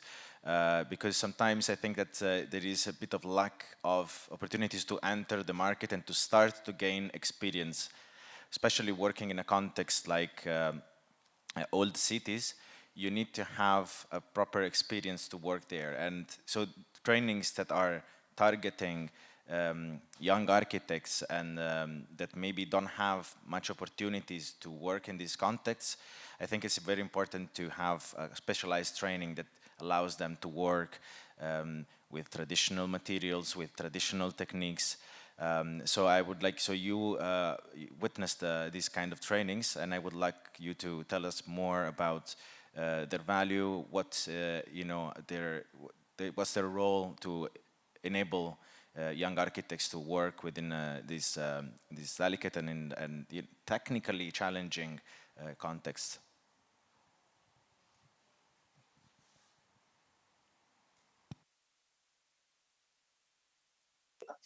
بالنسبة للتدريب والتأهيل من هذه، فإن أول حاجة كما اكتسابك خبرة من المتدربين خريجين الجامعة، هي التعرف على المواد البناء القديمة التي استخدمت في أعمال الترميم، مثل مادة البومس والنورة، حتى في أعمال الخشب وفي الشغل الزخارف القصية.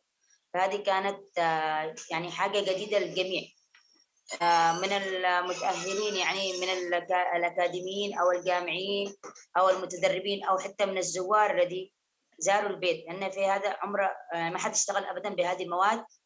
فيعتبر التجربة هذه الأولى من نوعها في اشتغال بمادة البومس والنورة، اشتغل في أعمال القصيات، العمل فيه العمل في الخشب، في ترميم أعمال الأخشاب وتنظيفه وإعادته إلى شكله القديم.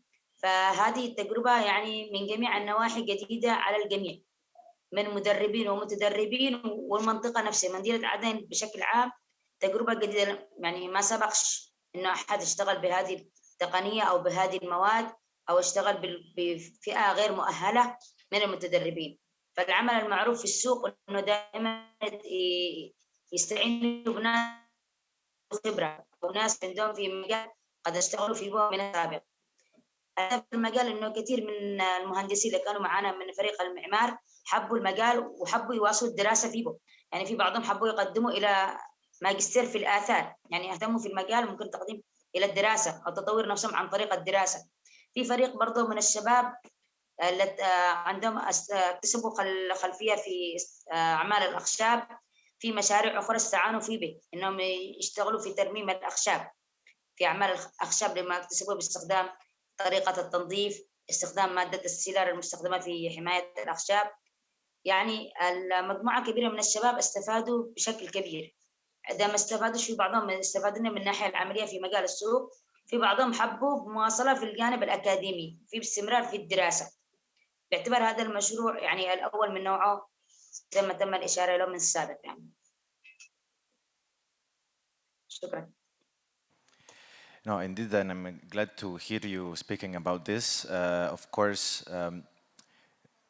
advanced education brings to more knowledge and open the doors for leadership roles. As you were working, managing the project on Tarmum House and other locations, I would like you to tell us more about what you think can be the openings for young people and especially young women to access leadership roles, to be even if technicians, let's say, like architects and engineers, to be project supervisors, to be project managers within the context of cultural rehabilitation, because this, I guess, requires a lot of knowledge. So as you say, access to masters and everything.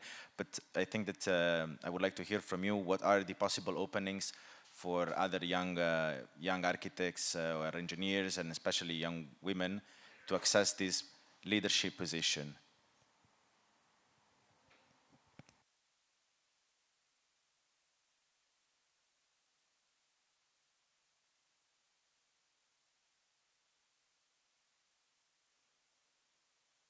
في بالنسبة للشباب المتدربين، إنه زي ما أشار إلى سابقا، إنه في جزء منهم اتجهوا إلى ناحية الدراسة الأكاديمية، يعني يعني يتواصلوا معي ويسألوني إيش الأفضل.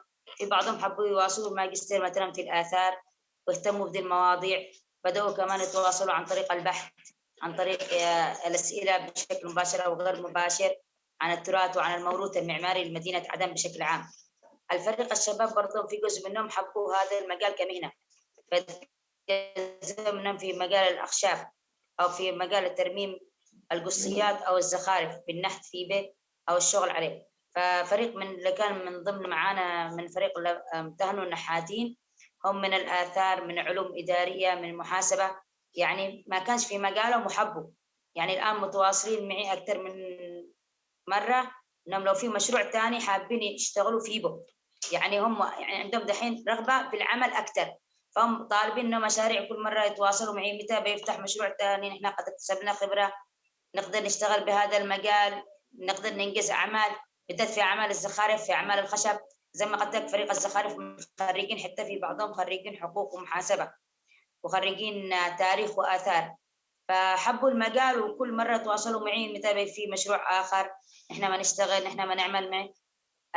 الموجودين معنا من المشاركين أو من العاملين في المشروع الغير مؤهلين الآن عندهم رغبة بالعمل، وعندهم رغبة يعني قد عندهم خلفية أو عندهم تقنية العمل أو عندهم يعني حب للعمل في هذا المجال، اكتسبوا حب للمهنة دي اللي كانت مش موجودة نهائيا أبدا، فحابين يشتغلوا في بيه وحابين يطوروا نفسهم، حتى يعني يسألوا يبحثوا، يرسلوا لي حاجات، يرسلوا لي صور عن المعالم، يستفسروا إيش نوع المادة، بإيش تم بناء، ليش هذا الزخارف، إيش تنتمي لأي من طراز، إيش من نمط معماري مستخدم في أعمال البناء. يعني من خلال تواصلنا من طريق التواصل الاجتماعي أو الاتصالات والأسئلة المستمرة من فريق العمل في هذا المشروع. شكرا. Thank you, Hiam. I think you mentioned a lot of very important talking points. It's you told us how hungry are these young human capital of young professionals to learn and to act, you know, to actually work, and how it is important and also technically necessary to network a lot, to join knowledges of different knowledge areas and different cities sometimes. So I guess that this would really, you know, like opening some kind of challenges for the future, but that are interesting, challenging. You know, it's like there is a lot of room for working together and to open up. And of course, this leads again back to what even the panel before we're talking about. Is, you know, it's these are also ways to demonstrate that peace building is an answer, you know, to enable young people to have a brighter future. And so I think that I would like to talk to you about even technical things for hours, but I guess that we're already late. And so I thank you very much for talking with us and for sharing your experience with us. I think we are going to move to the closing remarks of this session, so I'll give the floor to Mohammed. Thank you very much, Hiam, and I hope we'll meet soon in Aden, so you can show me your amazing work. Thank you. Thank you.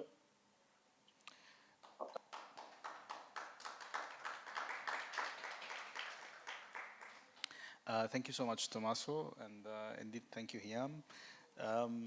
Just a note, we are currently carrying out a damage assessment for the city of Aden.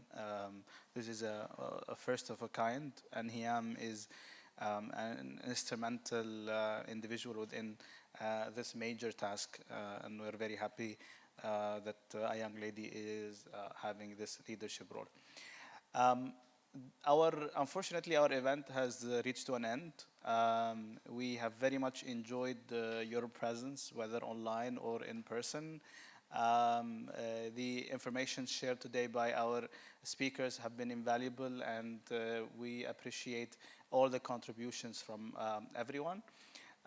We look forward to incorporate some of these recommendations and some of these remarks in our future programming, because as the team who's doing this project is very keen on having inputs from different stakeholders as we move forward.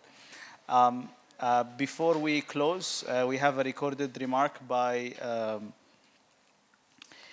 the Ambassador of the European Union to Yemen, Gabriel Munira Vinales. We see the video. Thank you very much. 2, 3, 4.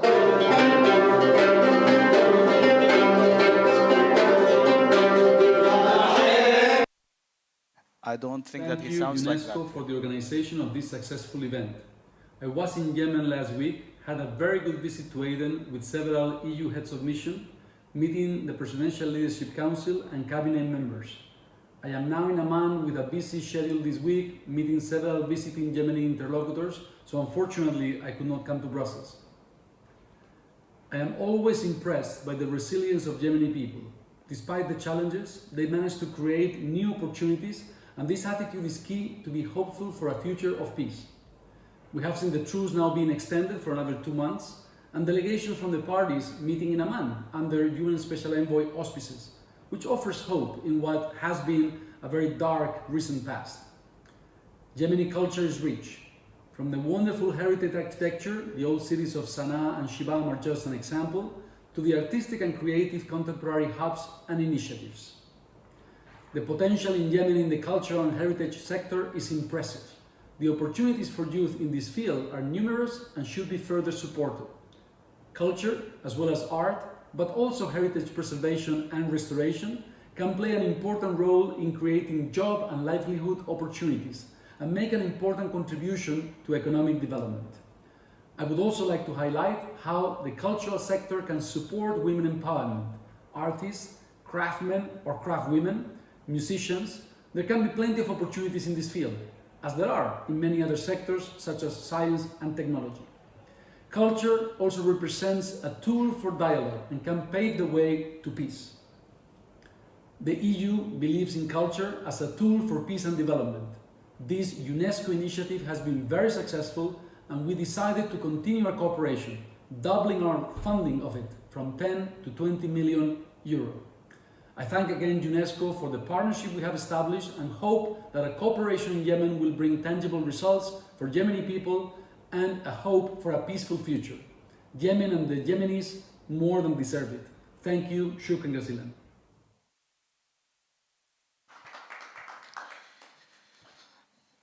Thank you so much for our participants who are with us in person.